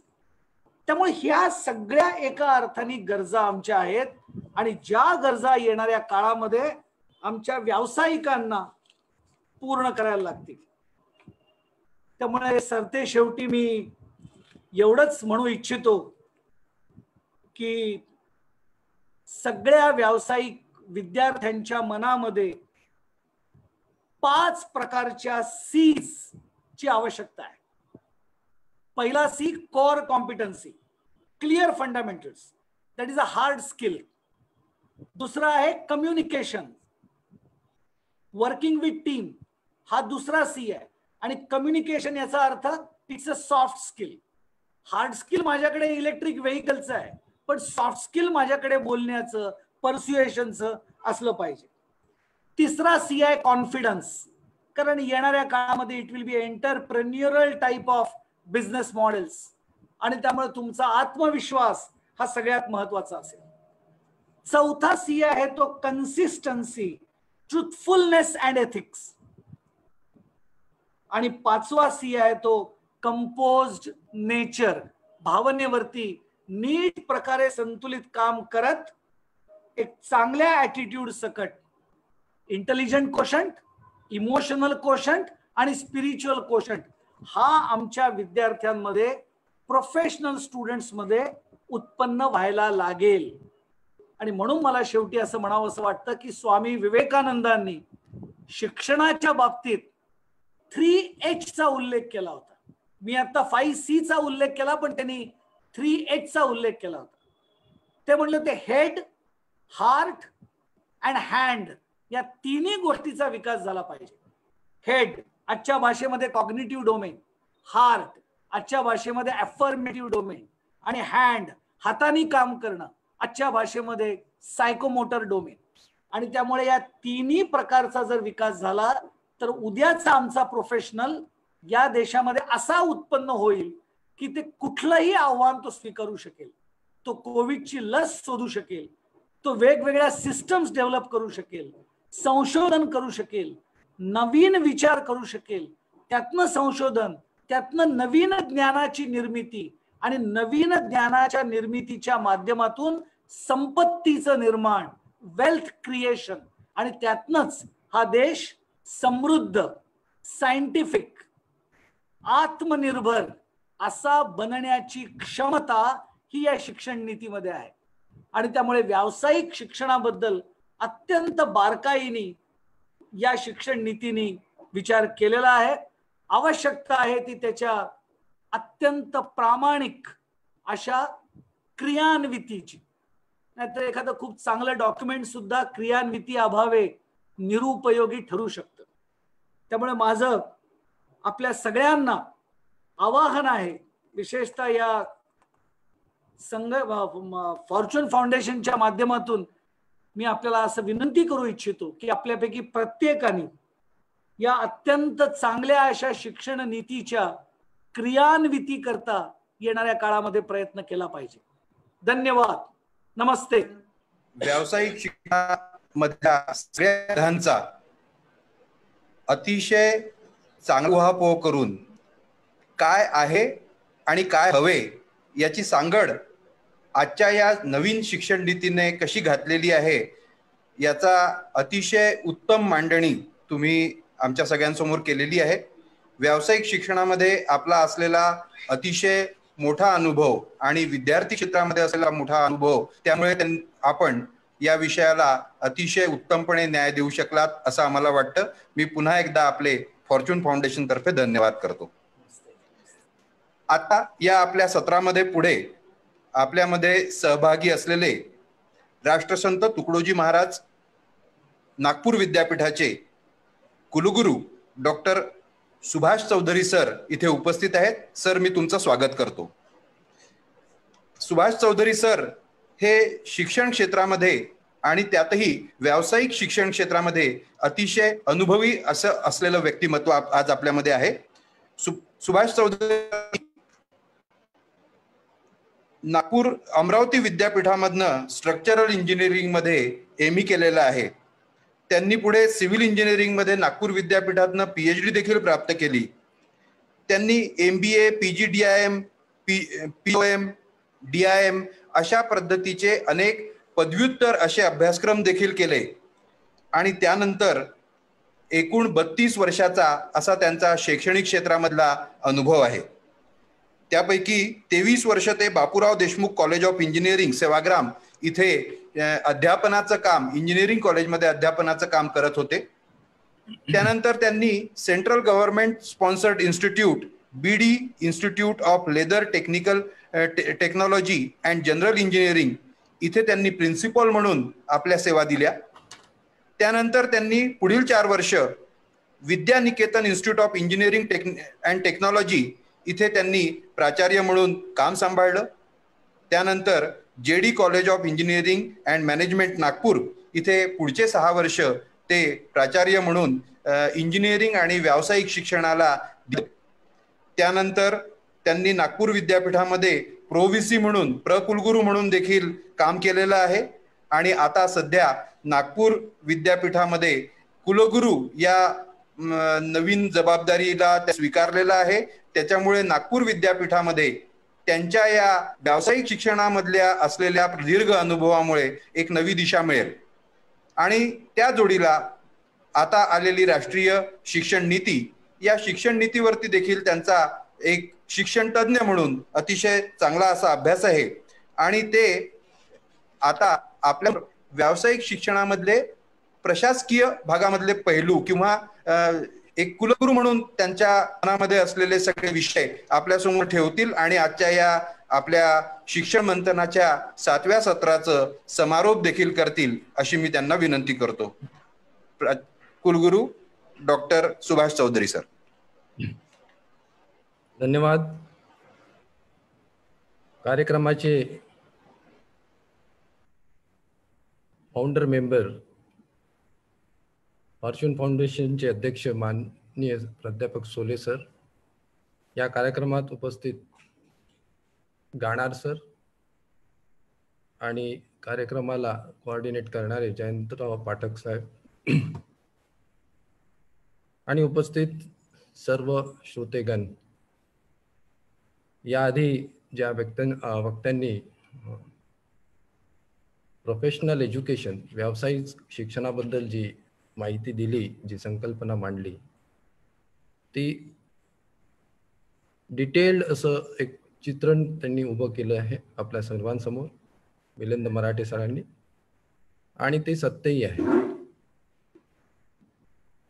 त्यांनी ज्या ज्या गोष्टी पॉलिसीच्या या आजच्या चर्चेमध्ये घेतल्या त्या जवळजवळ सगळ्या कव्हर केलेल्या आहे. त्यामुळे त्याच्यात पुन्हा डबल रिपीट करणं यापेक्षा काही ज्या सुटलेल्या बाबी आहेत त्या मी इथे कव्हर करू इच्छितो. आजचा आपला हा जो नॅशनल एज्युकेशन पॉलिसीवर व्यावसायिक शिक्षणाबद्दल जो आजचा चर्चासत्र इथे ठेवलेला आहे, यामध्ये मी सांगू इच्छितो की नॅशनल एज्युकेशन पॉलिसी हे एक पॉलिसी डॉक्युमेंट आहे. ठळक बाबी यामध्ये घेतलेल्या आहेत. डिटेल प्रोसिजर सुद्धा अपेक्षित आहे, कारण ठळक बाबी जरी असल्या तरी त्याचे जे डिटेलिंग्स आहे ती कदाचित काही दिवसानंतर, काही महिन्यानंतर यामध्ये डिटेलिंग येईल. शिक्षणाचे विविध टप्पे यात घेतलेले आहेत. मुलांच्या फिजिकल, मेंटल, इमोशनल आणि सायकोलॉजिकल बाबींचा यामध्ये विचार केलेला आहे. जसं मराठे सरांनी सांगितलेलं आहे की या सगळ्या गोष्टी असायला पाहिजे आणि या पॉलिसीमध्ये या सगळ्यांचं कन्सिडरेशन आहे. नर्सरी पासून तर पदवी किंवा त्यापुढच्या शिक्षणाची व्यवस्था कशी असावी याची सुद्धा रीतसर यात मांडणी केलेली आहे.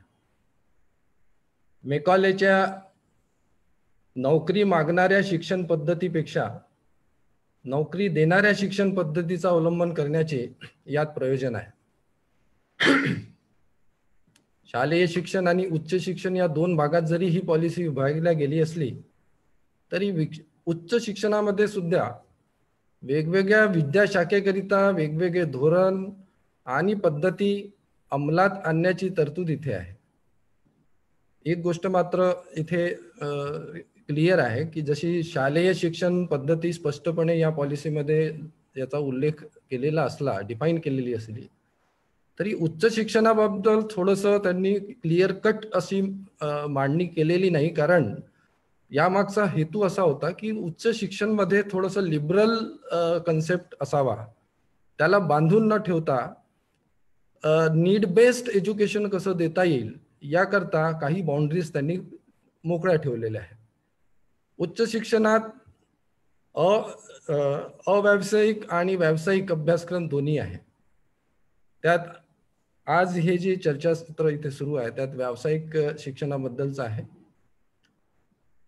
यामध्ये आता जसं मराठे सरांनी सांगितलं की विद्यापीठ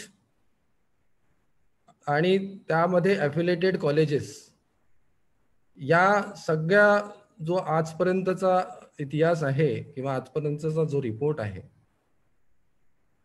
की जी काही आपली शिक्षण पद्धती आहे, असं नाही की जेव्हा कधी एखादी सिस्टीम, एखादी पद्धत आपण ॲडॉप्ट करतो ती काही काळानंतर ॲब्सोल्यूट होते, म्हणजे कालांतराने ती बदलावावीच लागते, कारण परिवर्तन हा निसर्गाचा नियम आहे. त्यावेळेला जी गरज होती आता ती गरज वाढलेली आहे. कदाचित आता या गोष्टीकडे जास्त भर देण्यात येत आहे. पहिले स्पेशल स्टडीज होत्या, एका पर्टिक्युलर विषयाचं ज्ञान असणं महत्वाचं वाटत होतं, पण आता जे सध्या गरज आहे देशाला किंवा इंटरनॅशनल लेवलला ती ही आहे की मल्टी डिसिप्लिनरी एज्युकेशन असायला पाहिजे. यामध्ये थोडंसं मी एक उदाहरण देतो की आधीच्या काळामध्ये रेडिओ वेगळा होता, टीव्ही हा सुद्धा आपण ठेवत होतो, कॅमेरा हा आपल्याकडे राहायचा, कॉम्प्युटरही ठेवतो आणि बाकीच्या जसं टेलिफोन असायचा. असे वेगवेगळे जे उपकरणं आहे याची गरज आपल्याला त्यावेळी होती आणि त्यावेळेला हे सगळे वेगवेगळे होते, त्याचे एक महत्व होतं. पण आज आपल्या एका मोबाईलमध्ये हा सगळे फीचर्स आलेले. त्याच्यामुळे आज आपल्याला ना कॅमेऱ्याची गरज पडत आहे, ना रेडिओची गरज पडत आहे, ना आपल्याला टीव्हीची गरज पडत, ना आपल्याला इंटरनेट करता लॅपटॉप किंवा कॉम्प्युटरची गरज पडते. सगळ्याच गोष्टी एकत्र आलेल्या. त्या पद्धतीने एका विद्यार्थ्याला या सगळ्या जर वेगवेगळ्या विषयाचं ज्ञान असलं, त्याच्या कामाचं ज्ञान खूप मोठं आहे, सगळं ज्ञान तो काही आत्मसात करू शकत नाही, पण त्याचा जो टार्गेट आहे, ज्या व्यवसायाकडे किंवा ज्या टार्गेटकडे किंवा जो त्यांनी लक्ष डिसाईड केलेलं आहे त्या डायरेक्शनला जाण्याकरता त्याला लागणारे जे जे विषय आहेत ते त्याला घेता आले पाहिजे. हे एक लिबरल एज्युकेशन सिस्टीम या उच्च शिक्षणामध्ये ठेवलं, ज्याला आपण चॉईस बेस्ड म्हणतो. आता प्रश्न राहिला आहे की मुलगा एम्प्लॉयबल आहे की नाही, किंवा त्याला प्रॅक्टिकल नॉलेज आहे की नाही, किंवा त्याचं नॉलेज हा अप्लिकेबल आहे की नाही, यामध्ये माझा अनुभव असं म्हणतो की आपली जी शिक्षण पद्धती होती, शिक्षण पद्धती ही इव्हॅल्युएशन सिस्टीम शिवाय पूर्ण होत नाही. जर आपण शिकवतो आहे आणि त्याचं इव्हॅल्युएशन फक्त प्रश्न उत्तरामध्ये जर आपण करत असेल, तर विद्यार्थी त्या परीक्षेच्या दृष्टिकोनातूनच विचार करेल आणि त्याची तयारीच तशी असेल. पण समजा विद्यापीठाने एखादी अशी रचना तयार केली, इव्हॅल्युएशन सिस्टीम अशी जर तयार केली की त्याची सगळी कॉग्नेटिव्ह लेवल असो, किंवा बाकीची हार्ड स्किल असो, किंवा त्याचा क्रिएटिव्हिटी असो, किंवा त्याची थिंकिंग ॲबिलिटी असो, हे चेक करण्याचं कुठेही साधन किंवा ते पॅरामीटर्स आपल्या शिक्षण व्यवस्थेमध्ये, इव्हॅल्युएशन सिस्टीममध्ये कुठेच नव्हतं. त्यामुळे विद्यार्थ्याला जे समोर आलं ते त्यांनी तयार केलं आणि आपल्या परीक्षेला तो अपियर होऊन डिग्री त्यांनी आत्मसात केली, जे हळूहळू काही वर्षानंतर ती ॲब्सोल्यूट झाली. म्हणजे त्याची महत्व किंवा त्याचं महत्व कमी झालं आणि असे विद्यार्थी इंडस्ट्रीला नकोसे वाटले, कारण त्यांचं फक्त नॉलेज सीमित होतं. अप्लिकेबिलिटी जी असायला पाहिजे, म्हणजे एखाद्याच ज्ञान कसं वापरता येईल याची त्याला कुठेही त्याच्या शिक्षण काळामध्ये कधीही त्याचा वापर करून घेतला नाही, किंवा तशी शिकवण दिलेली नाही, किंवा तसं त्याच्याकडनं प्रॅक्टिस करून घेतलेली नाही. हा त्या शिक्षण सिस्टीम मधला एक ज्याला म्हणू आपण डिसएडव्हान्टेज म्हणावं, किंवा विद्यार्थ्यांच्या दृष्टिकोनातून हा एक अधुरा पार्ट होता जे त्याला मिळालेलं नाही. पण या नवीन शिक्षण पद्धतीमध्ये या गोष्टीकडे लक्ष ठेवण्यात आलेलं आहे. आणि विद्यार्थ्यांनी शिकत असताना जसं मी म्हटलं होतं की हे नोकरी मागणाऱ्या शिक्षण पद्धतीपेक्षा नोकरी देणाऱ्या शिक्षण पद्धतीचा अवलंबन जो करायचा आहे, त्या नोकरी देण्याच्या शिक्षण पद्धतीला पहिले तर त्याला हा विचार करावा लागेल की त्याला शिक्षण हे परीक्षा करता घ्यायचं आहे की त्याला ज्ञानामध्ये भर करण्याकरता घ्यायचा आहे. त्याच्या ज्ञानाचा उपयोग काहीतरी कन्स्ट्रक्टिव्ह वे करता किंवा काहीतरी क्रिएट करण्याकरता घ्यायचा आहे. या मागचा उद्देश त्यांनी स्पष्ट व्हायला पाहिजे. यामध्ये असं आहे की जसं म्हटलंय की स्वामी विवेकानंदांचा एक कोट आहे की education is cultivation of mind. बुद्धीचा विकास हा शिक्षणाचा एक उद्देश असला पाहिजे. जर आपल्याला बुद्धीचा विकास झाला नाही तर त्या शिक्षणाला काही महत्व नाही, असा यामागचा कन्सेप्ट आहे. आणि जर बुद्धीचा विकास जर करतो म्हटलं तर या सगळ्या गोष्टी आपण घेतलेलं ज्ञान कसं वापरता येईल याचा सराव सुद्धा तो शिकत असताना व्हायला पाहिजे. आणि तो सराव घेण्याकरता आपल्या करिक्युलममध्ये, आपल्या अभ्यासक्रमामध्ये तो यायला हवा आणि त्याचं प्रॉपर इव्हॅल्युएशन व्हायला हवा. ते पॅरामीटर्स त्या इव्हॅल्युएशन सिस्टीममध्ये ठेवायला हवे. या सगळ्या गोष्टीचा जेव्हा आपण प्रोव्हिजन त्या सिस्टीममध्ये ठेवू तरच विद्यार्थी त्या लेवलचा बनेल. जसं की आपण म्हणतो आहे की या सगळ्या गोष्टीला लर्निंग लेवल हा एक कन्सेप्ट आहे, खूप मागील या 1-2 दशकामध्ये आलेला आहे की लेवल्स ऑफ लर्निंग, ब्लूम्स टेक्सॉनॉमी. त्याच्यामध्ये 6 लेवल ठरवलेले आहे. पहिली लेवल आहे रिमेंबरिंग म्हणजे पाठ करणं, तो किती पाठ करून आपल्या लक्षात ठेवू शकतो. दुसरी लेवल आहे अंडरस्टँडिंग, तिसरी आहे अप्लाइंग, चौथी आहे अनालायझिंग, पाचवी आहे इव्हॅल्युएशन आणि 6वी आहे क्रिएटिव्हिटी. या 6 लेवल पर्यंत विद्यार्थी पोहोचला पाहिजे. याकरता आपल्या परीक्षा प्रणाली जी आहे किंवा विद्यापीठाची जी इव्हॅल्युएशन सिस्टीम आहे याचा इथे अंतर्भाव केलेला आहे का, ह्या गोष्टी त्याच्यामध्ये इन्कॉर्पोरेट केल्या आहे का, हा एक महत्वाचा पार्ट आहे की जे नव्हत्या. आजही आपल्या इव्हॅल्युएशन सिस्टीम मध्ये विद्यार्थी ज्या पद्धतीचा आपण परीक्षा घेतो किंवा ज्या पद्धतीचं एज्युकेशन सिस्टीम आहे त्याच्यामध्ये तो विद्यार्थी जास्तीत जास्त 2ऱ्या किंवा 3ऱ्या लेवल पर्यंत पोहोचतो. 6व्या लेवल पर्यंत पोहोचायची जी साधनं आहे किंवा ज्या प्रक्रिया आहे किंवा ज्या गोष्टी व्हायला पाहिजे त्या होत नाहीत.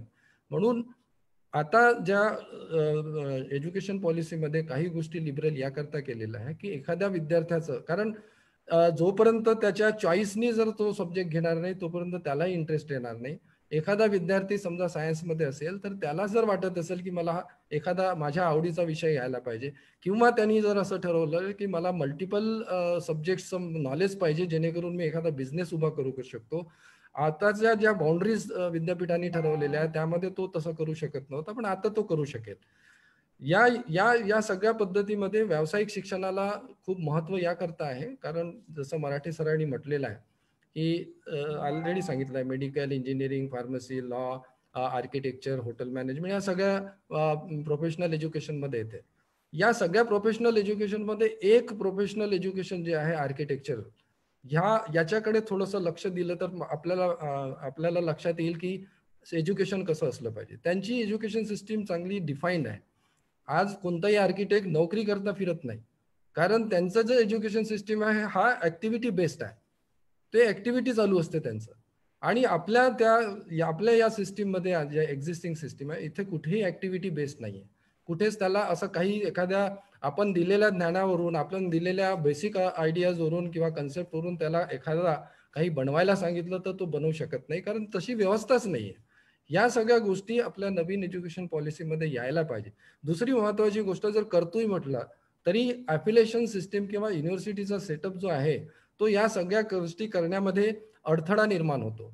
म्हणूनच या नवीन एज्युकेशन सिस्टीममध्ये ही संकल्पना मांडलेली आहे की हळूहळू हे अफिलिएशन सिस्टीम वगळा. म्हणजे each college will act as independent affiliated autonomous college, आणि ते डिग्री अवॉर्डिंग इन्स्टिट्यूट व्हायला पाहिजे. म्हणजे प्रत्येक कॉलेज तो आपल्या पद्धतीने एखादा सिलेबस डिझाईन करू शकतो. होऊ शकतं की त्याची लेवल त्या कॉलेजची काय लेवल आहे, काय स्टेटस आहे, किंवा काय त्याची कॅपॅसिटी आहे प्रोफेसर्स आणि टीचर्सच्या रेफरन्सने, त्यानुसार ते कॉलेज आपला सिलेबस डिझाईन करेल. मग ते इंटरनॅशनल लेवलचं डिझाईन करू शकते ते आपल्या कॅपॅसिटीवरून, किंवा मग नॅशनल लेवलचं डिझाईन करू शकतात करिक्युलम, किंवा मग आपल्या लोकल लेवलचं डिझाईन करू शकतात. म्हणजे प्रत्येक विद्यापीठ ही आपल्या लेवलला ती आयडेंटिफाईड राहील की या विद्यापीठामध्ये किंवा या कॉलेजमध्ये गेल्यावर मला इथे जॉब मिळेल, किंवा हे या गोष्टीचा मी एक्सपर्ट बनू शकतो. म्हणजे प्रत्येक इन्स्टिट्यूट हा एक आपला स्वतःचा एक आयडेंटिटी बनेल. आता काय झालेलं आहे, आता या विद्यापीठामध्ये एक प्रकारे एकसारखं सगळंच आहे. चांगले इन्स्टिट्यूटला 30 डिग्री मिळते आणि सगळ्यात वर्स्ट जरी इन्स्टिट्यूट असेल तरी त्याला 30 डिग्री मिळते. ही डिफरन्शिएशन राहिलेलं नाहीये. हे आता नवीन एज्युकेशन पॉलिसीमध्ये कमीत कमी चॉईस बेस्ड राहील आणि लोकल नीड प्रमाणे त्याला एज्युकेशन मिळेल. यामध्ये सगळ्यात महत्वाचा पार्ट जो आहे त्याच्यात प्रोफेशनल एज्युकेशनमध्ये, की सगळे प्रोफेशनल युनिव्हर्सिटीजला मल्टी डिसिप्लिनरी इन्स्टिट्यूशनमध्ये कन्वर्ट करणे हे गरजेचं आहे. आणि टेक्निकल असो किंवा हे मेडिकल असो किंवा बाकीचे प्रोफेशनल कॉलेजेस असो, या लोकांनी या इन्स्टिट्यूटनी सुद्धा इंटरडिसिप्लिनरी होणं खूप महत्वाचं आहे. जसं आता मराठे सरांनी ॲग्रिकल्चर कॉलेजेसबद्दल किंवा ॲग्रिकल्चरल व्यवसाय शिक्षणाबद्दल माहिती दिली आहे. ॲग्रिकल्चरल एक असा सेक्टर आहे की ज्याच्यामध्ये सगळे प्रकारचे विषय तिथे इन्व्हॉल्व्ह होतात. आणि त्या ॲग्रिकल्चरलच्या विद्यार्थ्याला जर एखादा मशीन डेव्हलप करायची, मी उदाहरण तुम्हाला देतोय. माझ्या JD इंजिनिअरिंग कॉलेजमध्ये एक रोबोट बनवलेला होता. त्या रोबोटमध्ये सगळे फीचर्स आणण्याचा प्रयत्न केलेला आहे. मला वाटतं तो रोबोट जो आहे तो आतापर्यंत ते कन्सेप्ट त्याच्यामध्ये नाही. तो रोबोट त्या जमिनीचा मॉइश्चर सुद्धा सेन्स करेल, सेन्सर्स लावलेले आहे, आणि त्या मॉइश्चरनुसार इरिगेशन किती व्हायला पाहिजे तो स्वतः डिझाईन करेल. तोच नांगरण्याचं काम सुद्धा तेच करेल, आणि ते बीज ज्याला म्हणतो आपण पेरणीचं सुद्धा काम करेल, फवारणी सुद्धा तेच मारेल. या सगळ्या गोष्टीचा सेन्स करणारा तो एक मॉडेल आहे. पण त्या तेवढ्या एका इन्स्ट्रुमेंट करता तिथे मेकॅनिकलही इन्व्हॉल्व होतं, तिथे ॲग्रिकल्चरही इन्व्हॉल्व होतं, तिथे इलेक्ट्रॉनिक्सही येतं, तिथे कॉम्प्युटर IT सुद्धा येतं. हे असे मल्टिपल डिसिप्लिन त्याच्यामध्ये येतात. आणि हे विद्यार्थ्याला जर समजा त्याच्या करिक्युलममध्ये ते सब्जेक्ट घ्यायची मुभा मिळाली तर कदाचित तो मॉडेल व्यवस्थित सक्सेसफुली ते रन करू शकतं. एक दुसरं उदाहरण द्यायचं म्हटलं म्हणजे आता मेडिकल सायन्समध्ये इंजिनिअरिंग किंवा याचं किती महत्व वाढलं आहे हे आपल्याला लक्षात येईल. आता नवीन विषयामध्ये आपण बघितलं आहे artificial intelligence, machine learning, big database, तसं 3D प्रिंटिंग आलेलं आहे. हा 3D प्रिंटिंग आता हा कॉमन झालेला आहे. जसं आर्टिफिशियल इंटेलिजन्स सगळ्याच विषयाकरता कॉमन झाला, 3D प्रिंटिंग हा कॉमन आलेला आहे. यामध्ये असं आहे की आता आपल्या नागपूरमध्ये सुद्धा हे एक उदाहरण बघायला मिळेल. ते म्हणजे असं की बॉडीचा एखादा पार्ट, एखादा भाग, समजा एखादा बोन आपला फ्रॅक्चर झालेला असेल, बोनचा एक पार्ट, तर त्या बोनचं पूर्ण ग्राफिक्स तयार करून त्याचा जो दुसरा पार्ट सिमिलॅरिटी मेंटेन होण्याकरता तो तेवढा बोनचा आर्टिफिशियल बोन तयार करणं आणि एक्झॅक्टली तसा शेप जसा त्याचा मिरर इमेजेस म्हणतो त्या पद्धतीने जसा जबडा आहे, जबडाचा जर लेफ्ट जबडा त्याचा जर फ्रॅक्चर झाला असेल तर त्याला राईट जबड्याला मॅच होईल असाच त्याचा लेफ्ट जबडा तयार करून तो इम्प्लांट केलेला आहे, आपल्याकडे हे घडलेलं आहे. आणि हे मेकॅनिकल इंजिनिअरिंग वाल्यांनी ते तयार केलेलं आहे. याचं हे का करू शकलं? कारण त्याला सुद्धा मेडिकलचं नॉलेज, त्याला त्या गोष्टीचा नॉलेज त्यांनी अभ्यास केला, मेडिकल सायन्सचा, बॉडी एनाटॉमीचा. हे जेव्हा मल्टीडिसिप्लिनरी एकत्र यायला लागेल तर एक मोठं रिसर्च किंवा एक मोठं काहीतरी आउटकम किंवा आउटपुट त्याच्यामधनं निघेल. यामागचा तो उद्देश आहे की एक तर लिबरल एज्युकेशन राहील, सगळ्या इन्स्टिट्यूट आपल्या प्रमाणे टेलर मेड पद्धतीने as per the need of industry, as per the need of global need, ह्या सगळ्या गोष्टीला बघून तो त्या पद्धतीचा सिलेबस डिझाईन करेल. आणि सिलेबस बदलण्यामध्ये त्याची जी स्पीड आहे ती विद्यापीठाच्या तुलनेमध्ये खूप सोपी राहील. विद्यापीठामध्ये एखादी गोष्ट करतो म्हटलं तर त्याला खूप काळ लागतं. आणि विद्यापीठ म्हणजे काय, चालवतं कोण? शेवटी विद्यापीठामध्ये बसणारे सगळे अधिकारी हे नॉन अकॅडमिक असतात. फक्त VC प्रोव्हीसी जर सोडले, बाकीचे सगळे जे चालवणारे आहेत ते अफिलिएटेड कॉलेज किंवा डिपार्टमेंट मिळूनच ते चालवतात. पण त्या लिमिटेड लोकांच्या भरोश्यावर एखादा विषय डिझाईन झाला, तो इतक्या कॉलेजेसमध्ये आपण तो जाणून बुजून त्यांच्यावर आपण लादतो. आणि एखाद्या विद्यार्थ्याची, एखाद्या कॉलेजची, एखाद्या प्राध्यापकाची जर समजा ॲडव्हान्स गरज असेल तर ते विद्यापीठाच्या मार्फत ते पूर्ण होऊ शकत नाही. अशा वेळेला ऑटोनॉमस कॉलेजेसला म्हणजे एफिलिएशन सिस्टीम बंद करून ऑटोनॉमस कॉलेज करण्यामध्ये ह्या तरी गोष्टी सुरळीत होईल आणि फास्ट होईल. जसं मराठी साहेबांनी म्हटलं आहे की बा टेक्निकल इंजिनिअरिंग कॉलेजेस खूप जास्त झालेले आहे. ते खूप जास्त झाले असले, संख्या जरी जास्त असली तरी त्याचा एक डिसएडव्हान्टेज हा झाला की आमची एज्युकेशन सिस्टीम किंवा इव्हॅल्युएशन सिस्टीममध्ये कुठेतरी डेफिशियन्सी होती, जेणेकरून ते एम्प्लॉयबल नव्हते.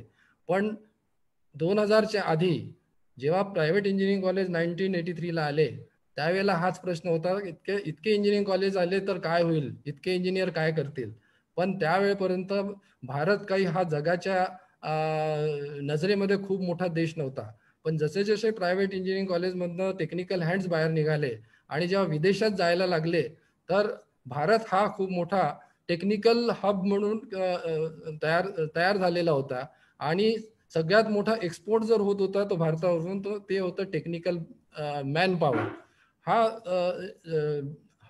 हे भारत जो टेक्निकली पुढे गेला किंवा IT सेक्टरमध्ये भारताचं जे नाव झालं हे याच उद्देशाने झालं होतं. त्याच्यानंतर गरजेनुसार आपल्या सिलेबसमध्ये, आपल्या सिस्टीममध्ये, आपल्या व्यवस्थेमध्ये ते परिवर्तन झालं नाही.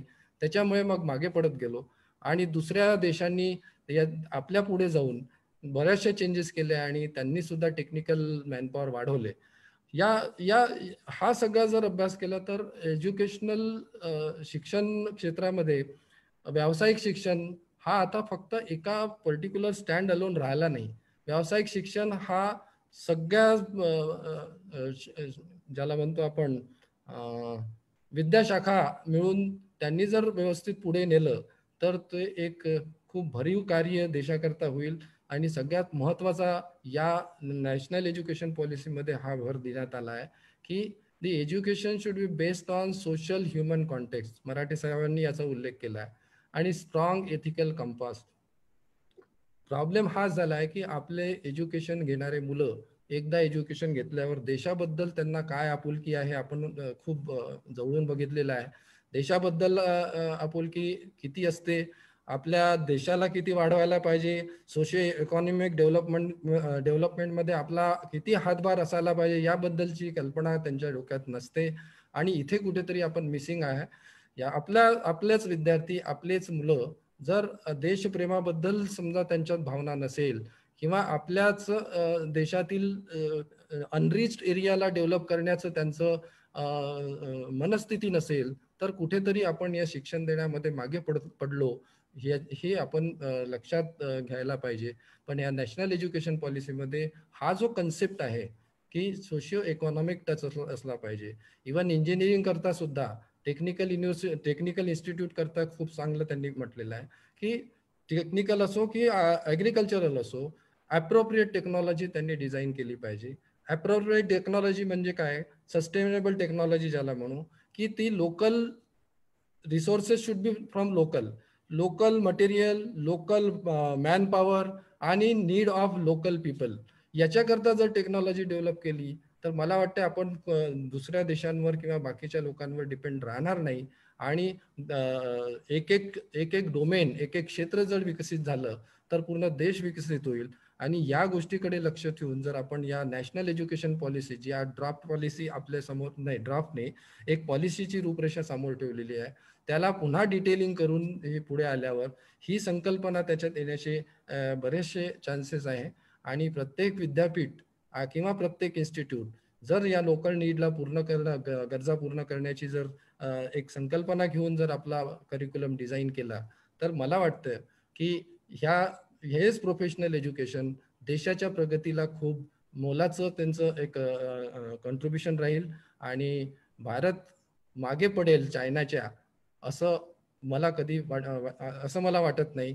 नक्कीच आपण याच माध्यमातून बाकीच्या देशात जे आज वर्ल्ड इकॉनॉमीमध्ये स्वतःला खूप सुदृढ समजतात त्याच्याही आपण पुढे जाण्यामध्ये सक्षम आहोत आणि ते जाऊ शकू. फक्त आपली एक पॉलिसी जी आहे एज्युकेशन पॉलिसी, कारण एज्युकेशन हा प्रत्येक देशाचा बेस असतो. जर शिक्षण व्यवस्थित असेल तर युवक शिक्षित राहील आणि युवक शिक्षित आणि ऍप्लिकेबल त्याचं माइंड असेल तर तो देश पुढे नेईल.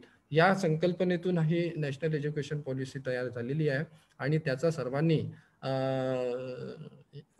आदर ठेवून प्रत्येक विद्यापीठाने, प्रत्येक इन्स्टिट्यूटनी, प्रत्येक प्राध्यापकांनी, प्रत्येक विद्यार्थ्यांनी या पॉलिसीच्या अनुषंगाने स्वतःला आपली मानसिकता तयार करून जर आपण शिक्षणाकडे लक्ष दिलं तर मला वाटते आपण एक सुदृढ देश म्हणून पुढे येऊ.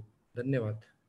याबद्दल एवढंच मला म्हणावं आहे, कारण बरेचशा ज्या बाबी आहे मराठे सरांनी कव्हर केलेल्या आहे. धन्यवाद. कुलगुरू महोदय, आपण इथे शिक्षण पॉलिसीवरती आपलं मत व्यक्त करत असताना व्यावसायिक शिक्षणामध्ये असलेल्या त्रुटींचा उल्लेख आणि त्याच्यामध्ये शिक्षण नीतीमध्ये या सगळ्या गोष्टींसाठी पुढे जाऊन मायक्रो प्लॅनिंग होण्याची गरज आपण इथे विशद केलेली आहे. व्यावसायिक शिक्षण आणि उच्च शिक्षण याच्यामध्ये या शिक्षण नीतीने दिलेल्या मार्गदर्शनानुसार पुढे मायक्रो प्लॅनिंग जर का नीट झालं आणि त्याचं क्रियान्वयन जर का नीट झालं तर या शिक्षण नीतीला आधार धरून आपला देश निश्चित विश्वगुरुत्वाकडे वाटचाल करेल असा आशावाद आपण व्यक्त केला आहे. पुन्हा एकदा आपले धन्यवाद.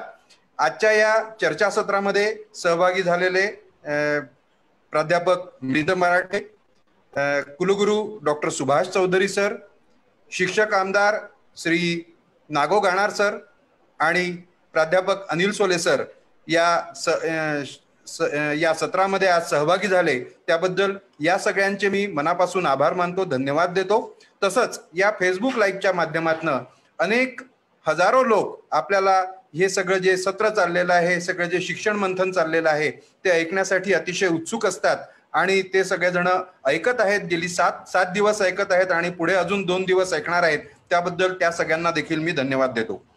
देशामध्ये या शिक्षण नीतीविषयी भरपूर चर्चा झाल्या आणि त्या चर्चांमध्ये अगदी राजकीय विरोधकांनी सुद्धा या शिक्षण नीतीमध्ये बोट ठेवण्यासारखं काही नाही किंवा याच्यामध्ये काहीच टीका करण्यासारखं नाही असं त्यांनी सांगितलं होतं. फक्त सगळ्यांचं म्हणणं एकच होतं की याचं क्रियान्वयन कसं होणार. अनेक गोष्टी स्वप्नांप्रमाणे वाटतात आहेत, त्या साध्य होतील का. शिक्षण नीतीने 2040 पर्यंतचे टप्पे दिलेले आहेत, त्या टप्प्यांना आपण पूर्ण करू शकू का असा सगळा विचार अनेकांनी इथे व्यक्त केला, देशभरात व्यक्त केला. आणि त्याचं उत्तर आपण उद्याच्या सत्रामध्ये देणार आहोत. कारण की या पॉलिसीनी, ही पॉलिसी बनत असताना त्याच्या क्रियान्वयनाचा सुद्धा अतिशय मायन्यूट असा विचार केलेला आहे, चांगले टप्पे ठरवलेले आहे. पण त्याच्याविषयीचं जे मत आहे किंवा त्याविषयीचं जे उद्बोधन आहे ते उद्या आपल्याला प्राध्यापक अनिरुद्ध देशपांडे सर यांच्याकडनं प्राप्त होणार आहे. त्याच्यामुळे उद्याचं सत्र जे आहे, आतापर्यंत जे विविध टप्पे आणि आपण शिक्षण नीतीला जे मांडलं आहे ती नीती प्रत्यक्षात कशी येणार आहे हे सांगणारं असणार आहे. त्याच्यामुळे सगळ्यांना माझी विनंती आहे की उद्या देखील त्यांनी या सत्रामध्ये अशाच संख्येमध्ये उपस्थित राहावं.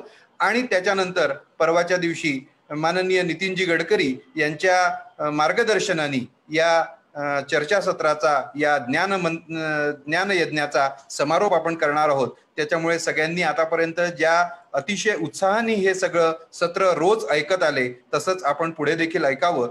इथे उपस्थितांना परत एकदा धन्यवाद देतो. कुलगुरू महोदय आणि मिलिंद मराठे सर यांना विशेष धन्यवाद देतो आणि आजचं हे सत्र संपलं असं मी इथे घोषित करतो.